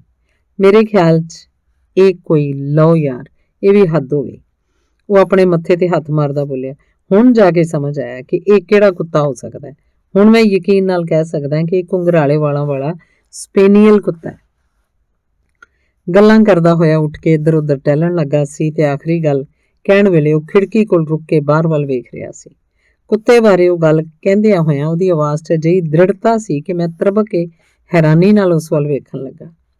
ਮੇਰੇ ਪਿਆਰੇ ਦੋਸਤ, ਆਖਰ ਤੁਸੀਂ ਇਹ ਗੱਲ ਇੰਨੇ ਦਾਅਵੇ ਨਾਲ ਕਿੰਜ ਕਹਿ ਸਕਦੇ ਹੋ? ਬੜੇ ਆਰਾਮ ਨਾਲ ਕਹਿ ਸਕਦਾ, ਕਿਉਂਕਿ ਕੁੱਤਾ ਇਸ ਵੇਲੇ ਸਾਡੇ ਬੂਹੇ ਅੱਗੇ ਖੜਾ ਹੈ ਤੇ ਉਹਦਾ ਮਾਲਕ ਦਰਵਾਜ਼ੇ ਦੀ ਘੰਟੀ ਵਜਾਉਣ ਲੱਗਾ। ਉਹਦੀ ਘੰਟੀ ਦੀ ਆਵਾਜ਼ ਸੁਣਾਈ ਦਿੱਤੀ। ਉੱਠੋ ਨਾ ਵਾਟਸਨ, ਉੱਠੋ ਨਾ ਵਾਟਸਨ, ਬੈਠੇ ਰਹੋ। ਮੈਂ ਉੱਠਣ ਲੱਗਾ ਤਾਂ ਉਹਨੇ ਕਿਹਾ, ਉਹ ਤੁਹਾਡੀ ਡਾਕਟਰੀ ਪੇਸ਼ੇ ਦਾ ਭਾਈ ਬਣਦੇ, ਇਸ ਲਈ ਤੁਹਾਡੀ ਮੌਜੂਦਗੀ ਮੇਰੇ ਲਈ ਫਾਇਦੇਮੰਦ ਸਾਬਤ ਹੋ ਸਕਦੀ ਹੈ। ਇਹ ਛਿਣ ਕਿਸਮਤ ਦਾ ਇੱਕ ਬੜਾ ਹੀ ਨਾਟਕੀ ਛਿਣ ਹੈ ਵਾਟਸਨ। ਜਦੋਂ ਤੁਸੀਂ ਪੌੜੀਆਂ 'ਚ ਆਪਣੇ ਕਦਮਾਂ ਦੀ ਆਵਾਜ਼ ਸੁਣ ਰਹੇ ਹੋ, ਜਿਹੜੇ ਸਾਡੇ ਜੀਵਨ 'ਚ ਪ੍ਰਵੇਸ਼ ਕਰਨ ਵਾਲੇ ਨੇ, ਤੇ ਅਸੀਂ ਨਹੀਂ ਜਾਣਦੇ ਕਿ ਕਰਮਾਂ ਵਾਲੇ ਨੇ ਜਾਂ ਮੰਦਭਾਗੇ। ਆਖਰ ਇਹ ਜੇਮਸ ਮਾਰਟੀਮਰ ਨਾਂ ਦਾ ਜਿਹੜਾ ਆਦਮੀ ਇੱਕ ਡਾਕਟਰ ਹੈ, ਅਪਰਾਧ ਵਿਸ਼ੇਸ਼ਕ ਸ਼ਰਲੌਕ ਨੂੰ ਕਿਉਂ ਮਿਲਣਾ ਚਾਹੁੰਦਾ? ਆ ਜਾਓ, ਅੰਦਰ ਆ ਜਾਓ। ਆਪਣੇ ਮੁਲਾਕਾਤੀ ਨੂੰ ਦੇਖ ਕੇ ਮੈਂ ਹੈਰਾਨ ਰਹਿ ਗਿਆ, ਕਿਉਂਕਿ ਪਤਾ ਨਹੀਂ ਕਿਉਂ ਮੇਰੇ ਦਿਮਾਗ 'ਚ ਪਿੰਡ ਦੇ ਇੱਕ ਪੇਂਡੂ ਬੰਦੇ ਦਾ ਹੁਲੀਆ ਵਸ ਗਿਆ ਸੀ। ਹਾਲਾਂਕਿ ਉਹਦਾ ਪਹਿਰਾਵਾ ਸ਼ਹਿਰੀਆਂ ਵਾਂਗ ਤੜਕ ਭੜਕ ਵਾਲਾ ਨਹੀਂ ਸੀ, ਪਰ ਉਹ ਕੋਈ ਪਾਰੰਪਰਿਕ ਢੰਗ ਦਾ ਪੇਂਡੂ ਬੰਦਾ ਵੀ ਨਹੀਂ ਸੀ। ਉਹ ਇੱਕ ਪਤਲੂ ਜਿਹਾ ਪਰ ਕਾਫੀ ਲੰਮਾ ਆਦਮੀ ਸੀ, ਜਿਹਦੀ ਲੰਮੀ ਨੱਕ, ਦੋ ਤਿੱਖੀਆਂ ਚਮਕਦੀਆਂ ਹੋਈਆਂ ਅੱਖਾਂ ਵਿਚਕਾਰ ਕਿਸੇ ਨੁਕੀਲੀ ਚੁੰਝ ਵਾਂਗ ਬਾਹਰ ਵੱਲ ਨੂੰ ਨਿਕਲੀ ਹੋਈ ਸੀ। ਭੂਰੇ ਰੰਗ ਦੀਆਂ ਆਪਸ 'ਚ ਜੁੜੀਆਂ ਜਿਹੀਆਂ ਉਹਨਾਂ ਚਮਕੀਲੀਆਂ ਅੱਖਾਂ ਉੱਤੇ ਇੱਕ ਸੁਨਹਿਰੀ ਫਰੇਮ ਦੀ ਐਨਕ ਲੱਗੀ ਹੋਈ ਸੀ। ਉਹਦੀ ਪੁਸ਼ਾਕ ਤਾਂ ਡਾਕਟਰਾਂ ਵਰਗੀ ਸੀ, ਪਰ ਕੋਟ ਢਿੱਲਾ ਢਾਲਾ ਤੇ ਵੱਟੋ ਵੱਟ ਸੀ। ਪੈਂਟ ਵੀ ਬਦਰੰਗ ਜਿਹੀ ਸੀ। ਹਾਲਾਂਕਿ ਉਹ ਜਵਾਨ ਸੀ, ਪਰ ਉਹਦੀ ਕਮਰ ਝੁਕੀ ਹੋਈ ਸੀ। ਤੁਰਨ ਵੇਲੇ ਉਹਦਾ ਸਿਰ ਅੱਗੇ ਵੱਲ ਨੂੰ ਨਿਕਲ ਆਉਂਦਾ ਸੀ ਤੇ ਚਿਹਰੇ ਉੱਤੇ ਬਜ਼ੁਰਗ ਪਾਦਰੀਆਂ ਵਰਗੀ ਦਿਆਲਤਾ ਛਾਈ ਹੋਈ ਸੀ। ਜਿਵੇਂ ਹੀ ਉਹ ਅੰਦਰ ਆਇਆ ਤੇ ਉਹਦੀ ਨਿਗਾਹ ਸਿੱਧੀ ਸਟਿਕ ਉੱਤੇ ਪਈ ਤਾਂ ਉਹ ਬਿਜਲੀ ਜਿਹੀ ਤੇਜ਼ੀ ਨਾਲ ਅੱਗੇ ਵੱਲ ਵੱਧਦਾ ਹੋਇਆ ਖੁਸ਼ੀ ਨਾਲ ਕੂਕਿਆ। ਆਖਰ ਮਿਲ ਹੀ ਗਈ, ਉਹ ਬੋਲਿਆ। ਮੇਰੀ ਸਮਝ 'ਚ ਨਹੀਂ ਆ ਰਿਹਾ ਸੀ ਕਿ ਮੈਂ ਉਹਨੂੰ ਕਿੱਥੇ ਰੱਖ ਕੇ ਭੁੱਲ ਗਿਆ ਸੀ, ਇੱਥੇ ਜਾਂ ਸ਼ਿਪਿੰਗ ਆਫਿਸ 'ਚ। ਮੈਂ ਇਹਨੂੰ ਕਿਸੇ ਵੀ ਹਾਲਤ 'ਚ ਨਹੀਂ ਸੀ ਗੁਆਉਣਾ ਚਾਹੁੰਦਾ, ਭਾਵੇਂ ਇਸ ਬਦਲੇ ਮੈਨੂੰ ਸਾਰੀ ਦੁਨੀਆ ਦੀ ਦੌਲਤ ਹੀ ਕਿਉਂ ਨਾ ਮਿਲਣ ਵਾਲੀ ਹੋਏ। ਮੇਰਾ ਖਿਆਲ ਇਹ ਤੁਹਾਨੂੰ ਤੋਹਫੇ ਵਜੋਂ ਮਿਲੀ ਹੈ, ਹੋਮਸ ਨੇ ਕਿਹਾ। ਹਾਂਜੀ ਸਰ, ਚੇਰਿੰਗ ਕ੍ਰਾਸ ਹਸਪੀਟਲ ਵੱਲੋਂ। ਉੱਥੋਂ ਦੇ ਕੁਝ ਦੋਸਤਾਂ ਨੇ ਮੇਰੇ ਵਿਆਹ ਦੇ ਮੌਕੇ 'ਤੇ ਭੇਟ ਕੀਤੀ ਸੀ। ਓਹੋ, ਇਹ ਤਾਂ ਬੜਾ ਮਾੜਾ ਹੋਇਆ, ਹੋਮਸ ਨੇ ਆਪਣੇ ਸਿਰ ਨੂੰ ਅਫਸੋਸ ਨਾਲ ਝਟਕਦਿਆਂ ਕਿਹਾ। ਸੁਣ ਕੇ ਡਾਕਟਰ ਮਾਰਟੀਮਰ ਨੂੰ ਝਟਕਾ ਜਿਹਾ ਲੱਗਾ ਤੇ ਐਨਕ ਪਿੱਛੋਂ ਉਹਨੇ ਆਪਣੀਆਂ ਅੱਖਾਂ ਨੂੰ ਰਤਾ ਹੈਰਾਨੀ ਨਾਲ ਚਪਕਾਇਆ। ਕੀ ਮੈਂ ਜਾਣ ਸਕਦਾ ਜਨਾਬ ਕਿ ਇਸ 'ਚ ਮਾੜਾ ਕੀ ਹੋਇਆ? ਸਿਰਫ ਇਹ ਕਿ ਤੁਸੀਂ ਸਾਡੇ ਅੰਦਾਜ਼ਿਆਂ ਨੂੰ ਥੋੜ੍ਹਾ ਜਿਹਾ ਗੜਬੜਾ ਦਿੱਤਾ ਹੈ। ਤੁਸੀਂ ਹੁਣੇ ਆਪਣੀ ਸ਼ਾਦੀ ਦਾ ਜ਼ਿਕਰ ਕੀਤਾ ਸੀ ਨਾ? ਹਾਂਜੀ, ਮੈਂ ਸ਼ਾਦੀ ਕੀਤੀ ਤੇ ਹਸਪਤਾਲ ਛੱਡ ਦਿੱਤਾ। ਉਹਦੇ ਨਾਲ ਹੀ ਸ਼ਹਿਰ 'ਚ ਆਪਣੀ ਪ੍ਰੈਕਟਿਸ ਕਰਨ ਦੀਆਂ ਇੱਛਾਵਾਂ ਨੂੰ ਤਿਲਾਂਜਲੀ ਦੇ ਦਿੱਤੀ। ਆਪਣਾ ਘਰ ਵਸਾਉਣ ਖਾਤਰ ਮੇਰੇ ਲਈ ਇੰਜ ਕਰਨਾ ਜ਼ਰੂਰੀ ਸੀ। ਖੈਰ, ਫਿਰ ਵੀ ਕੋਈ ਗੱਲ ਨਹੀਂ, ਕਿਉਂਕਿ ਅਸੀਂ ਕੋਈ ਜ਼ਿਆਦਾ ਗਲਤ ਸਾਬਤ ਨਹੀਂ ਹੋਏ, ਹੋਮਸ ਬੋਲਿਆ। ਹੁਣ ਇਹ ਦੱਸੋ, ਡਾਕਟਰ ਜੇਮਸ ਮਾਰਟੀਮਰ? ਕਾਹਦਾ ਡਾਕਟਰ ਜਨਾਬ? ਬਸ ਇੱਕ ਮਾਮੂਲੀ ਜਿਹਾ MRCS ਹਾਂ। ਤੁਸੀਂ ਆਪਣੇ ਆਪ ਨੂੰ ਚਾਹੇ ਕਿੰਨਾ ਹੀ ਮਾਮੂਲੀ ਕਹੋ, ਪਰ ਸਾਫ਼ ਪਤਾ ਲੱਗ ਰਿਹਾ ਹੈ ਕਿ ਤੁਸੀਂ ਇੱਕ ਤੇਜ਼ ਦਿਮਾਗ ਦੇ ਮਾਲਕ ਹੋ। ਮੈਂ ਤਾਂ ਇੱਕ ਸਧਾਰਨ ਜਿਹਾ ਵਿਗਿਆਨ ਦਾ ਵਿਦਿਆਰਥੀ ਹਾਂ, ਜਿਹੜਾ ਗਿਆਨ ਦੇ ਅਥਾਹ ਸਮੁੰਦਰ ਦੇ ਕਿਨਾਰੇ 'ਤੇ ਮਾਮੂਲੀ ਘੋਗੇ 'ਤੇ ਸਿੱਪੀਆਂ ਚੁਗਦਾ ਰਹਿੰਦਾ। ਮੈਂ ਸਮਝਦਾ ਇਸ ਵੇਲੇ ਮੈਨੂੰ ਸ਼੍ਰੀਮਾਨ ਸ਼ਰਲੌਕ ਹੋਮਸ ਨਾਲ ਗੱਲ ਕਰਨ ਦਾ ਮਾਣ ਪ੍ਰਾਪਤ ਹੋ ਰਿਹਾ ਹੈ। ਜੀ ਹਾਂ, ਮੈਂ ਹੀ ਸ਼ਰਲੌਕ ਹੋਮਸ ਹਾਂ ਤੇ ਇਹ ਮੇਰੇ ਮਿੱਤਰ ਡਾਕਟਰ ਵਾਟਸਨ ਨੇ। ਬੜੀ ਖੁਸ਼ੀ ਹੋਈ ਤੁਹਾਨੂੰ ਮਿਲ ਕੇ, ਉਹਨੇ ਮੇਰੇ ਨਾਲ ਹੱਥ ਮਿਲਾਉਂਦਿਆਂ ਹੋਇਆਂ ਕਿਹਾ। ਮੈਂ ਤੁਹਾਡੇ ਮਿੱਤਰ ਦੇ ਨਾਲ ਨਾਲ ਤੁਹਾਡਾ ਵੀ ਕਾਫੀ ਨਾਂ ਸੁਣਿਆ। ਤੁਸੀਂ ਬੈਠੋ ਡਾਕਟਰ ਮਾਰਟੀਮਰ, ਹੋਮਸ ਨੇ ਖਾਲੀ ਕੁਰਸੀ ਵੱਲ ਇਸ਼ਾਰਾ ਕਰਦਿਆਂ ਕਿਹਾ। ਤੁਹਾਡੀਆਂ ਉਂਗਲਾਂ ਨੂੰ ਦੇਖ ਕੇ ਪਤਾ ਲੱਗਦਾ ਹੈ ਕਿ ਤੁਸੀਂ ਆਪਣੀ ਸਿਗਰਟ ਖੁਦ ਹੀ ਬਣਾਉਂਦੇ ਹੋ। ਜੇ ਤੁਸੀਂ ਪੀਣਾ ਚਾਹੋ ਤਾਂ ਬੜੇ ਸ਼ੌਕ ਨਾਲ ਆਪਣੀ ਸਿਗਰਟ ਬਣਾ ਕੇ ਪੀ ਸਕਦੇ ਹੋ। ਸ਼ੁਕਰੀਆ, ਕਹਿੰਦੇ ਹੋਏ ਉਹਨੇ ਇੱਕ ਛੋਟਾ ਜਿਹਾ ਚਿੱਟਾ ਕਾਗਜ਼ ਤੇ ਤੰਬਾਕੂ ਕੱਢਿਆ। ਬੜੀ ਫੁਰਤੀ ਨਾਲ ਉਹਨੂੰ ਇੱਕ ਸਿਗਰਟ ਦੇ ਰੂਪ 'ਚ ਲਪੇਟ ਲਿਆ। ਇਸ ਦੌਰਾਨ ਹੋਮਸ ਚੁੱਪ ਬੈਠਾ ਰਿਹਾ, ਪਰ ਉਹਦੀਆਂ ਤਿੱਖੀਆਂ ਨਜ਼ਰਾਂ ਤੋਂ ਮੈਂ ਇਸ ਗੱਲ ਦਾ ਅੰਦਾਜ਼ਾ ਲਾ ਸਕਦਾ ਸੀ ਕਿ ਉਹਨੂੰ ਸਾਡਾ ਇਹ ਮੁਲਾਕਾਤੀ ਬੜਾ ਦਿਲਚਸਪ ਲੱਗਿਆ। ਹੁਣ ਤੁਸੀਂ ਆਪਣੇ ਆਉਣ ਦਾ ਕਾਰਨ ਦੱਸੋ ਜਨਾਬ। ਜਦੋਂ ਸਾਡੇ ਮੁਲਾਕਾਤੀ ਨੇ ਸਿਗਰਟ ਲਾ ਲਈ ਤਾਂ ਉਹ ਬੋਲਿਆ। ਗੱਲ ਇਹ ਹੈ ਮਿਸਟਰ ਸ਼ਰਲੌਕ ਹੋਮਸ ਕਿ ਮੈਂ ਅਚਾਨਕ ਹੀ ਇੱਕ ਅਜਿਹੀ ਗੰਭੀਰ ਤੇ ਅਜੀਬੋ-ਗਰੀਬ ਸਮੱਸਿਆ 'ਚ ਉਲਝ ਗਿਆ ਕਿ ਬਸ ਕੀ ਦੱਸਾਂ। ਉਹ ਸਿਗਰਟ ਦਾ ਕਸ਼ ਲਾਉਂਦਾ ਹੋਇਆ ਬੋਲਿਆ। ਤੇ ਜਾਣਦੇ ਹੋਏ ਕਿ ਤੁਸੀਂ ਯੂਰਪ ਦੇ ਦੂਜੇ ਸਭ ਤੋਂ ਵੱਡੇ ਅਜਿਹੇ ਵਿਸ਼ੇਸ਼ੱਗ ਹੋ ਕਿ। ਇੱਕ ਮਿੰਟ ਜਨਾਬ, ਹੋਮਸ ਨੇ ਉਹਨੂੰ ਟੋਕਦਿਆਂ ਕਿਹਾ। ਕੀ ਮੈਂ ਜਾਣ ਸਕਦਾ ਕਿ ਪਹਿਲਾ ਹੋਣ ਦਾ ਸੁਭਾਗ ਕਿਸ ਨੂੰ ਪ੍ਰਾਪਤ ਹੈ? ਉਹ ਆਦਮੀ ਜਿਹਦਾ ਦਿਮਾਗ ਵਿਗਿਆਨਕ ਢੰਗ ਨਾਲ ਸੋਚਣ ਦਾ ਆਦੀ ਹੋ ਚੁੱਕਾ ਹੈ, ਜਿਵੇਂ ਕਿ ਮੇਰਾ ਹੋ ਚੁੱਕਾ ਹੈ। ਉਹਦੇ ਦਿਮਾਗ 'ਚ ਸਭ ਤੋਂ ਪਹਿਲਾਂ ਨਾਂ ਮੌਸ਼ੂਰ ਵਟਿਲੋਨ ਦਾ ਹੀ ਆਏਗਾ, ਲਾਜ਼ਮੀ ਤੌਰ 'ਤੇ। ਤਾਂ ਕਿ ਇਹ ਬਿਹਤਰ ਨਾ ਹੁੰਦਾ ਕਿ ਪਹਿਲਾਂ ਤੁਸੀਂ ਉਹਨਾਂ ਨਾਲ ਮੁਲਾਕਾਤ ਕਰਦੇ? ਮੈਂ ਵਿਗਿਆਨਕ ਦਿਮਾਗ ਦੀ ਗੱਲ ਆਖੀ ਹੈ ਜਨਾਬ, ਤੇ ਇਹ ਕੋਈ ਜ਼ਰੂਰੀ ਨਹੀਂ ਕਿ ਵਿਗਿਆਨਕ ਦਿਮਾਗ ਵਿਹਾਰਕ ਵੀ ਹੋਵੇ। ਜਿੱਥੋਂ ਤੱਕ ਵਿਹਾਰਕ ਮਾਮਲੇ ਦੀ ਗੱਲ ਹੈ, ਉੱਥੇ ਮੈਂ ਸਮਝਦਾ ਤੁਸੀਂ ਦੁਨੀਆ 'ਚ ਅੱਵਲ ਹੋ। ਜੇ ਅਣਜਾਣੇ 'ਚ ਹੀ ਆਪਣੀਆਂ ਗੱਲਾਂ ਨਾਲ ਤੁਹਾਨੂੰ ਕੋਈ ਠੇਸ ਪਹੁੰਚਾਈ ਹੋਏ ਤਾਂ ਮੈਂ ਥੋੜ੍ਹੀ ਜਿਹੀ, ਕੋਈ ਖਾਸ ਨਹੀਂ, ਹੋਮਸ ਨੇ ਮੁਸਕਰਾਉਂਦਿਆਂ ਹੋਇਆਂ ਕਿਹਾ। ਹੁਣ ਤੁਸੀਂ ਡਾਕਟਰ ਮਾਰਟੀਮਰ ਇੱਧਰ ਉੱਧਰ ਦੀਆਂ ਗੱਲਾਂ ਨੂੰ ਛੱਡੋ, ਸਿੱਧੇ ਮਤਲਬ ਦੀ ਗੱਲ 'ਤੇ ਆ ਜਾਓ ਤਾਂ ਜ਼ਿਆਦਾ ਬਿਹਤਰ ਹੋਏਗਾ। ਮਿਹਰਬਾਨੀ ਕਰਕੇ ਹੁਣ ਤੁਸੀਂ ਮੈਨੂੰ ਸਿੱਧੇ ਸਾਦੇ ਸ਼ਬਦਾਂ 'ਚ ਇਹ ਦੱਸੋ ਕਿ ਤੁਹਾਡੀ ਉਹ ਸਮੱਸਿਆ ਕੀ ਹੈ ਜਿਹਦੇ ਬਾਰੇ ਮੈਥੋਂ ਸਹਿਯੋਗ ਚਾਹੁੰਦੇ ਹੋ। ਬਹੁਤ ਬਿਹਤਰ ਹੈ, ਸਾਡੇ ਮੁਲਾਕਾਤੀ ਨੇ ਚੇਤਨ ਹੁੰਦਿਆਂ ਕਿਹਾ ਤੇ ਆਪਣੀ ਜੇਬ 'ਚ ਹੱਥ ਪਾਇਆ। ਦੂਸਰਾ ਅੰਕ, ਬਾਸਕਰਵਿਲੇ ਦਾ ਸਰਾਪ। ਮੇਰੀ ਜੇਬ 'ਚ ਇੱਕ ਖਰੜਾ ਹੈ, ਡਾਕਟਰ ਜੇਮਸ ਮਾਰਟੀਮਰ ਨੇ ਕਿਹਾ। ਜਦੋਂ ਤੁਸੀਂ ਕਮਰੇ 'ਚ ਆਏ ਸੀ ਉਦੋਂ ਹੀ ਮੈਨੂੰ ਉਹਦੀ ਝਲਕ ਨਜ਼ਰ ਆ ਗਈ ਸੀ, ਹੋਮਸ ਨੇ ਕਿਹਾ। ਇੱਕ ਪੁਰਾਣੀ ਹੱਥ ਲਿਖਤ, ਜੇ ਇਹ ਜਾਲੀ ਨਹੀਂ ਤਾਂ 18ਵੀਂ ਸਦੀ ਦੇ ਆਰੰਭ ਦੇ ਸਮੇਂ ਦੀ ਹੋਣੀ ਚਾਹੀਦੀ ਹੈ। ਤੁਸੀਂ ਉਹਨੂੰ ਬਿਨਾਂ ਦੇਖੇ ਇਹ ਗੱਲ ਕਿਵੇਂ ਕਹਿ ਸਕਦੇ ਹੋ? ਇਹਦਾ 1-2 ਇੰਚ ਦਾ ਹਿੱਸਾ ਤੁਹਾਡੀ ਜੇਬ ਚੋਂ ਬਾਹਰ ਨਿਕਲਿਆ ਹੋਇਆ ਹੈ ਤੇ ਜਦੋਂ ਦੇ ਤੁਸੀਂ ਮੇਰੇ ਨਾਲ ਗੱਲਾਂ ਕਰ ਰਹੇ ਹੋ ਉਦੋਂ ਤੋਂ ਮੇਰੀਆਂ ਅੱਖਾਂ ਇਹਦਾ ਨਿਰੀਖਣ ਕਰ ਰਹੀਆਂ ਨੇ, ਹੋਮਸ ਨੇ ਕਿਹਾ। ਤੇ ਉਹ ਕੋਈ ਬੇਵਕੂਫ ਕਿਸਮ ਦਾ ਵਿਸ਼ੇਸ਼ੱਗੀ ਹੋਏਗਾ ਜਿਹੜਾ ਕਿਸੇ ਦਸਤਾਵੇਜ਼ ਦੇ ਕਾਗਜ਼ ਨੂੰ ਦੇਖ ਕੇ 5-10 ਸਾਲ ਦੇ ਹੇਰ-ਫੇਰ ਨਾਲ ਉਹਦੀ ਤਾਰੀਖ ਦਾ ਅੰਦਾਜ਼ਾ ਨਾ ਲਾ ਸਕੇ। ਪਤਾ ਨਹੀਂ ਤੁਹਾਡੀਆਂ ਨਜ਼ਰਾਂ ਚੋਂ ਲੰਘਿਆ ਜਾਂ ਨਹੀਂ, ਪਰ ਮੈਂ ਇਸ ਵਿਸ਼ੇ ਤੇ ਇੱਕ ਲੇਖ ਵੀ ਲਿਖਿਆ ਹੈ। ਮੇਰਾ ਅੰਦਾਜ਼ਾ ਹੈ ਕਿ ਉਹ ਦਸਤਾਵੇਜ਼ 1730 ਈਸਵੀ ਦੇ ਆਸ-ਪਾਸ ਦਾ ਹੋਣਾ ਚਾਹੀਦਾ ਹੈ।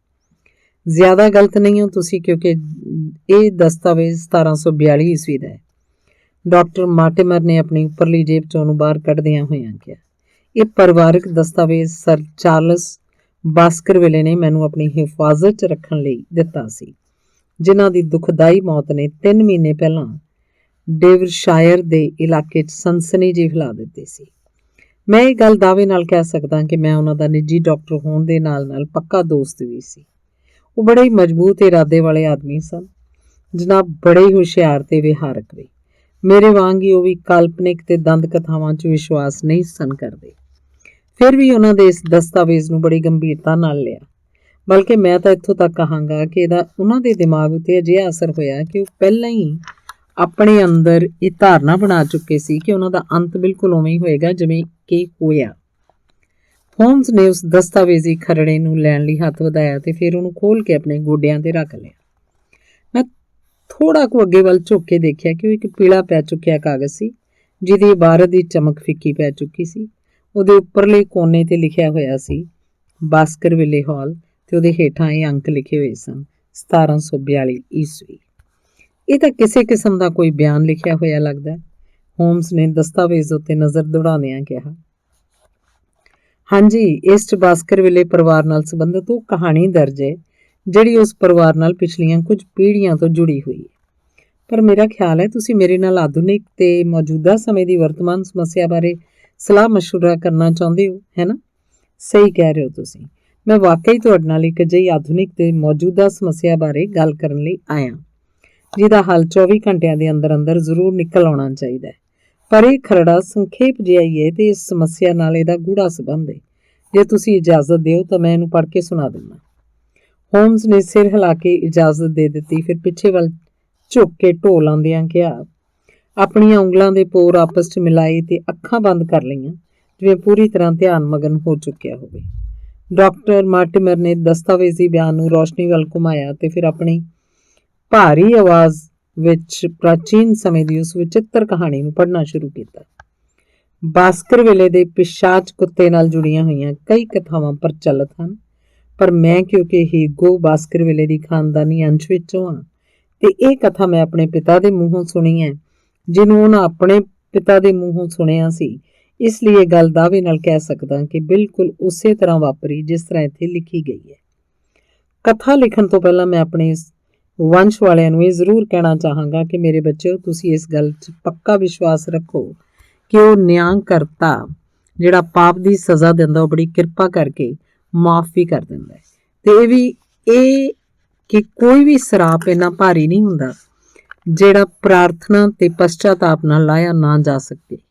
ਇਸ ਲਈ ਇਸ ਕਥਾ ਤੋਂ ਸਿੱਖਿਆ ਗ੍ਰਹਿਣ ਕਰੋ ਕਿ ਪਹਿਲਾਂ ਕੀਤੇ ਗਏ ਕਰਮਾਂ ਦੇ ਫਲ ਤੋਂ ਭੈ-ਭੀਤ ਨਹੀਂ ਹੋਣਾ, ਬਲਕਿ ਭਵਿੱਖ ਵਿੱਚ ਸਾਵਧਾਨ ਹੋ ਜਾਣਾ, ਤਾਂ ਕਿ ਉਹ ਘਿਰਨਤ ਕਾਮੁਕ ਕਾਮਨਾਵਾਂ ਜਿਨ੍ਹਾਂ ਕਾਰਨ ਸਾਡੇ ਖਾਨਦਾਨ ਨੂੰ ਇਹ ਸਭ ਭਿਆਨਕ ਵਿਪਤਾਵਾਂ ਭੋਗਣੀਆਂ ਪਈਆਂ, ਫਿਰ ਸਾਡੇ ਨਾਸ਼ ਦਾ ਕਾਰਨ ਨਾ ਬਣ ਸਕਣ।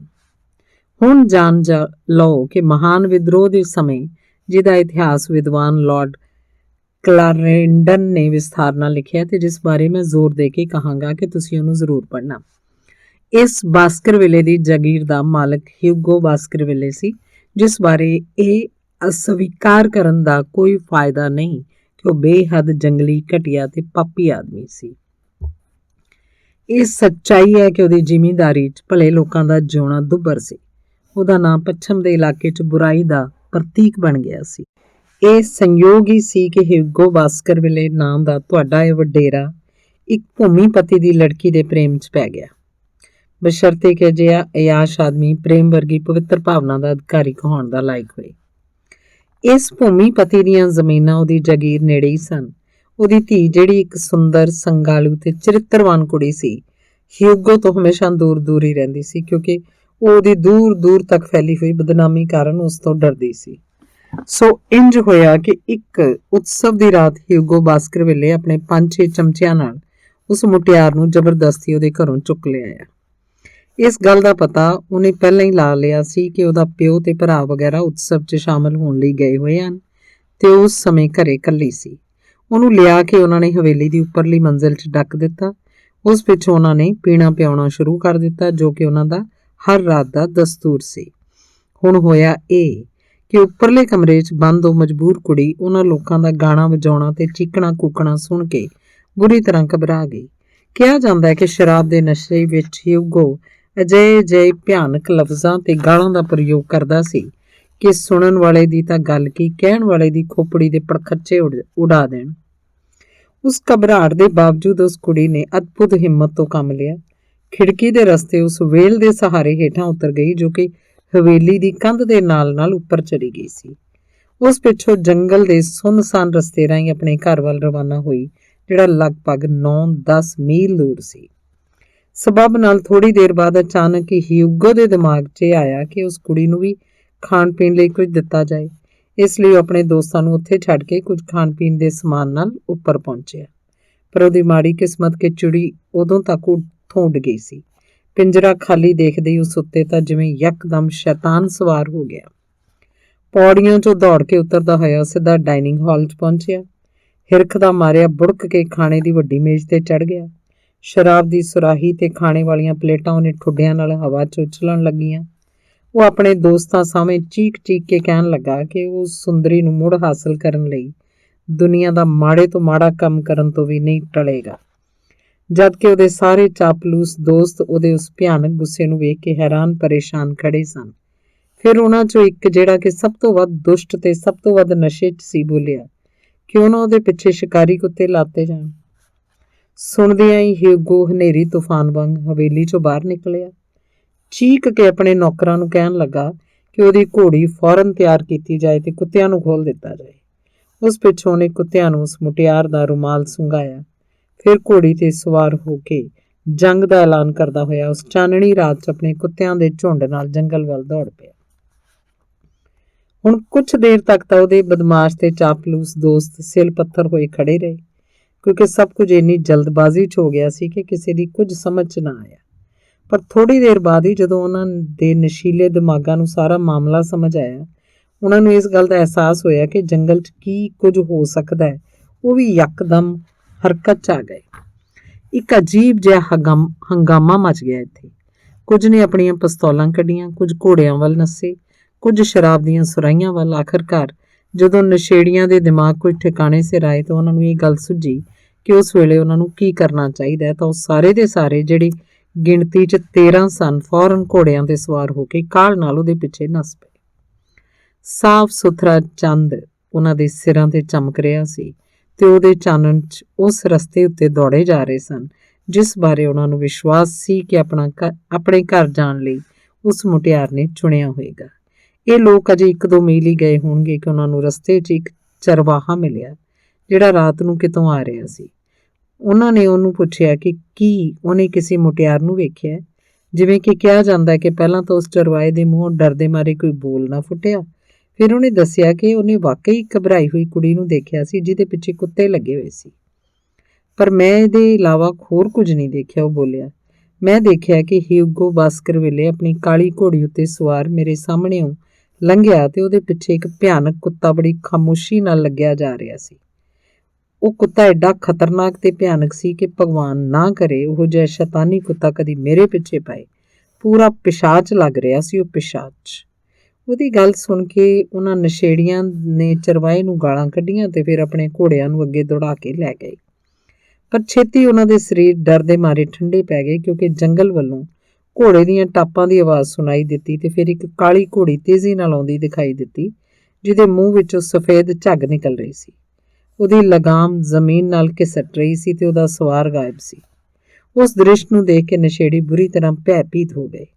ਫਿਰ ਵੀ ਉਹ ਸਾਰੇ ਹਿੰਮਤ ਕਰਕੇ ਅੱਗੇ ਜੰਗਲ ਵੱਲ ਵਧੇ।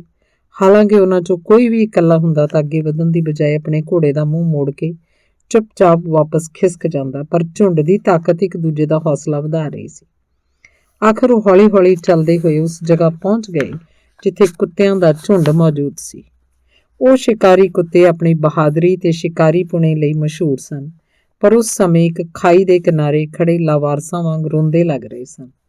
ਕੁਝ ਚੂਕਦੇ ਹੋਏ ਇੱਧਰ-ਉੱਧਰ ਘੁੰਮ ਰਹੇ ਸਨ ਤੇ ਕੁਝ ਅਜੀਬ ਨਜ਼ਰਾਂ ਨਾਲ ਖਾਈ ਵੱਲ ਵੇਖ ਰਹੇ ਸਨ। ਨਸ਼ੇੜੀਆਂ ਦਾ ਝੁੰਡ ਉੱਥੇ ਰੁਕ ਗਿਆ। ਜਿਵੇਂ ਕਿ ਤੁਸੀਂ ਅੰਦਾਜ਼ਾ ਲਾ ਸਕਦੇ ਹੋ, ਹੁਣ ਤੱਕ ਉਹਨਾਂ ਸਾਰਿਆਂ ਦਾ ਨਸ਼ਾ ਹਰਨ ਹੋ ਚੁੱਕਾ ਸੀ। ਹਾਲਾਂਕਿ ਉਹਨਾਂ ਵਿੱਚੋਂ ਵਧੇਰਿਆਂ ਦੀ ਹਿੰਮਤ ਅੱਗੇ ਵਧਣ ਦੀ ਨਹੀਂ ਸੀ, ਫਿਰ ਵੀ ਉਹਨਾਂ 'ਚੋਂ 3 ਜਿਹੜੇ ਹੋਰਾਂ ਨਾਲੋਂ ਕੁਝ ਵੱਧ ਬਹਾਦਰ ਸਨ ਜਾਂ ਸ਼ਾਇਦ ਅਜੇ ਵੀ ਸਭ ਤੋਂ ਵੱਧ ਨਸ਼ੇ 'ਚ ਸਨ, ਸਾਵਧਾਨੀ ਨਾਲ ਅੱਗੇ ਵਧਦੇ ਹੋਏ ਖਾਈ 'ਚ ਉਤਰੇ। ਤੁਸੀਂ ਜੇ ਦੇਖਿਆ ਹੋਏ ਤਾਂ ਇਹ ਖਾਈ ਬਹੁਤੀ ਡੂੰਘੀ ਨਹੀਂ, ਪਰ ਇਸ ਵਿੱਚ ਉਤਰਨਾ ਕੋਈ ਆਸਾਨ ਵੀ ਨਹੀਂ। ਸੰਭਲ ਕੇ ਉਤਰਦੇ ਹੋਏ ਉਹ ਇੱਕ ਚੱਟਾਨੀ ਉਭਾਰ ਕੋਲ ਪਹੁੰਚ ਗਏ। ਜਿਵੇਂ ਕਿ ਮੈਂ ਕਹਿ ਚੁੱਕਿਆ, ਅਸਮਾਨ ਬਿਲਕੁਲ ਸਾਫ਼ ਸੀ ਤੇ ਚੰਦ ਆਪਣੀ ਪੂਰਨਤਾ ਨਾਲ ਚਮਕ ਰਿਹਾ ਸੀ। ਉਹਦੀ ਰੌਸ਼ਨੀ 'ਚ ਖਾਈ 'ਚ ਉਹਨਾਂ ਨੂੰ ਉਸ ਬਦਨਸੀਬ ਕੁੜੀ ਦੀ ਲਾਸ਼ ਪਈ ਹੋਈ ਦਿਸੀ, ਜਿਹੜੀ ਪਤਾ ਨਹੀਂ ਡਿੱਗ ਕੇ ਮਰੀ ਸੀ ਜਾਂ ਡਰ ਕੇ ਭੱਜਣ ਦੀ ਥਕਾਵਟ ਨਾਲ। ਪਰ ਉਹਨਾਂ ਦੇ ਸਿਰ ਦੇ ਵਾਲ ਉਹਦੀ ਲਾਸ਼ ਨੂੰ ਦੇਖ ਕੇ ਖੜੇ ਨਹੀਂ ਹੋਏ ਤੇ ਨਾ ਹੀ ਹਿਊਗੋ ਬਾਸਕਰਵਿਲੇ ਦੀ ਲਾਸ਼ ਨੂੰ ਦੇਖ ਕੇ ਖੜੇ ਹੋਏ, ਜਿਹੜੀ ਉਹਦੇ ਕੋਲ ਹੀ ਪਈ ਹੋਈ ਸੀ। ਜਿਸ ਨੇ ਉਹਨਾਂ 3 ਹਿੰਮਤੀ ਜਵਾਨਾਂ ਦੇ ਸਿਰ ਦੇ ਵਾਲ ਡਰਦੇ ਮਾਰੇ ਖੜੇ ਹੋਣ ਉੱਤੇ ਮਜਬੂਰ ਕਰਤੇ, ਉਹ ਇੱਕ ਕਾਲੀ ਜਿਹੀ ਪਰਛਾਈ ਸੀ ਜਿਹੜੀ ਹਿਊਗੋ ਬਾਸਕਰਵਿਲੇ ਦੇ ਉੱਪਰ ਚੜੀ ਉਹਦੇ ਗਲੇ ਨੂੰ ਝੰਜੋੜ ਰਹੀ ਸੀ। ਉਹ ਖਤਰਨਾਕ ਭਿਆਨਕ ਕਾਲੀ ਪਰਛਾਈ, ਜਿਹੜੀ ਵੇਖਣ 'ਚ ਤਾਂ ਕਿਸੇ ਸ਼ਿਕਾਰੀ ਕੁੱਤੇ ਵਰਗੀ ਲੱਗ ਰਹੀ ਸੀ, ਪਰ ਉਸ ਸ਼ਿਕਾਰੀ ਕੁੱਤੇ ਦੀ ਦੇਹ ਇੰਨੀ ਵੱਡੀ ਤੇ ਪਿਸ਼ਾਚ ਵਰਗੀ ਸੀ ਕਿ ਉਹਨਾਂ ਲੋਕਾਂ ਨੇ ਆਪਣੀ ਜ਼ਿੰਦਗੀ 'ਚ ਕਦੇ ਨਹੀਂ ਸੀ ਦੇਖੀ। ਤੇ ਜਿਵੇਂ ਹੀ ਉਸ ਪਿਸ਼ਾਚ ਕੁੱਤੇ ਨੇ ਹਿਊਗੋ ਬਾਸਕਰਵਿਲੇ ਦੇ ਗਲੇ ਨੂੰ ਪਾੜਨ ਪਿੱਛੋਂ ਮੂੰਹ ਚਲਾਉਂਦਿਆਂ ਹੋਇਆਂ ਆਪਣੀਆਂ ਅੰਗਿਆਰਾਂ ਵਾਂਗ ਦਗਦੀਆਂ ਅੱਖਾਂ ਨਾਲ ਉਹਨਾਂ ਵੱਲ ਵੇਖਿਆ, ਉਹ ਧੁਰ ਅੰਦਰ ਤੱਕ ਕੰਬ ਗਏ ਤੇ ਬੁਰੀ ਤਰ੍ਹਾਂ ਚੀਕਦੇ ਕੂਕਦੇ ਆਪਣੇ ਪ੍ਰਾਣ ਬਚਾਉਣ ਲਈ ਸਿਰ ਤੇ ਪੈਰ ਰੱਖ ਕੇ ਉੱਥੋਂ ਭੱਜ ਪਏ। ਉਹਨਾਂ ਦੇ ਨਾਲ ਹੀ ਉਹਨਾਂ ਦੇ ਬਾਕੀ ਸਾਥੀ ਵੀ ਉੱਥੋਂ ਭੱਜ ਪਏ। ਕਿੰਜ ਕਿਹਾ ਜਾਂਦਾ ਹੈ ਕਿ ਇੱਕ ਤਾਂ ਉਸੇ ਰਾਤ ਮਰ ਗਿਆ, ਬਾਕੀ 2 ਦੇ ਵੀ ਜ਼ਿੰਦਗੀ ਭਰ ਪਾਗਲ ਰਹੇ। ਇਹ ਕਥਾ ਹੈ ਉਸ ਪਿਸ਼ਾਚ ਕੁੱਤੇ ਦੀ, ਮੇਰੇ ਬੱਚਿਓ, ਜਿਸ ਬਾਰੇ ਕਿਹਾ ਜਾਂਦਾ ਹੈ ਕਿ ਉਹ ਉਸ ਪਿੱਛੋਂ ਪ੍ਰੇਤ ਵਾਂਗ ਸਾਡੇ ਪਰਿਵਾਰ ਦੇ ਪਿੱਛੇ ਪੈ ਗਿਆ। ਮੈਂ ਜੇ ਇਸ ਕਥਾ ਨੂੰ ਲਿਖਿਆ ਤਾਂ ਸਿਰਫ ਇਸ ਲਈ ਕਿ ਜਿਸ ਗੱਲ ਨੂੰ ਅਸੀਂ ਸਪਸ਼ਟ ਰੂਪ 'ਚ ਜਾਣਦੇ ਹਾਂ, ਉਸ ਤੋਂ ਉਸ ਗੱਲ ਦੇ ਮੁਕਾਬਲੇ 'ਚ ਬੜਾ ਘੱਟ ਡਰ ਲੱਗਦਾ ਹੈ, ਜਿਸ ਬਾਰੇ ਅਸੀਂ ਸਿਰਫ ਅਟਕਲਾਂ ਜਾਂ ਅੰਦਾਜ਼ੇ ਲਾਉਂਦੇ ਰਹਿੰਦੇ ਹਾਂ।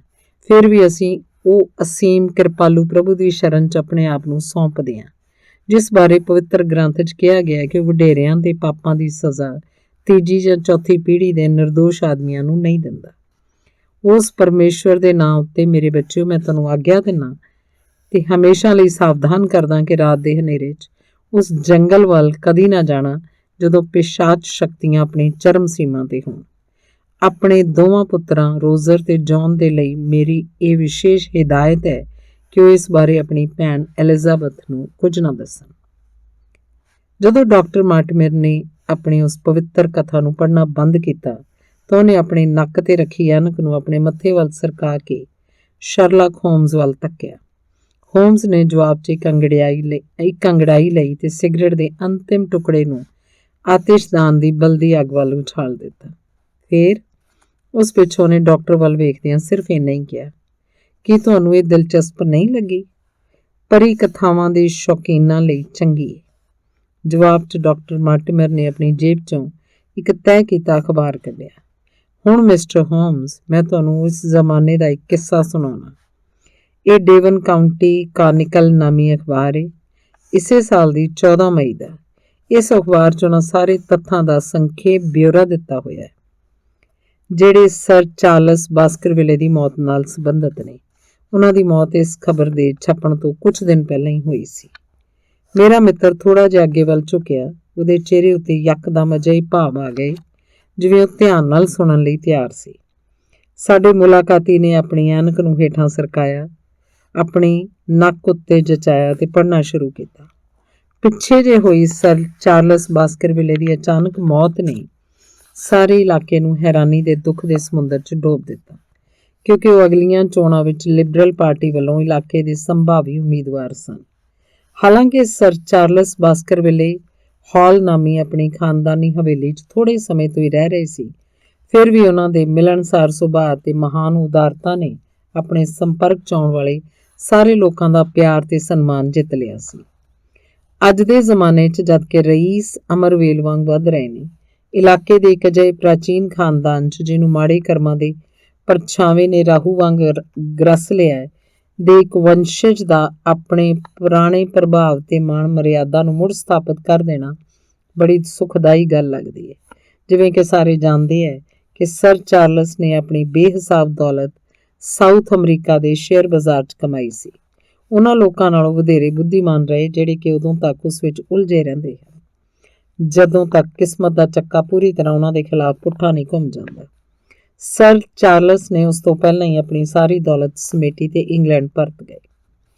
ਕੁੱਲ 2 ਸਾਲ ਪਹਿਲਾਂ ਹੀ ਉਹਨਾਂ ਨੇ ਬਾਸਕਰਵਿਲੇ ਹਾਲ 'ਚ ਆ ਕੇ ਰਹਿਣਾ ਸ਼ੁਰੂ ਕੀਤਾ ਸੀ।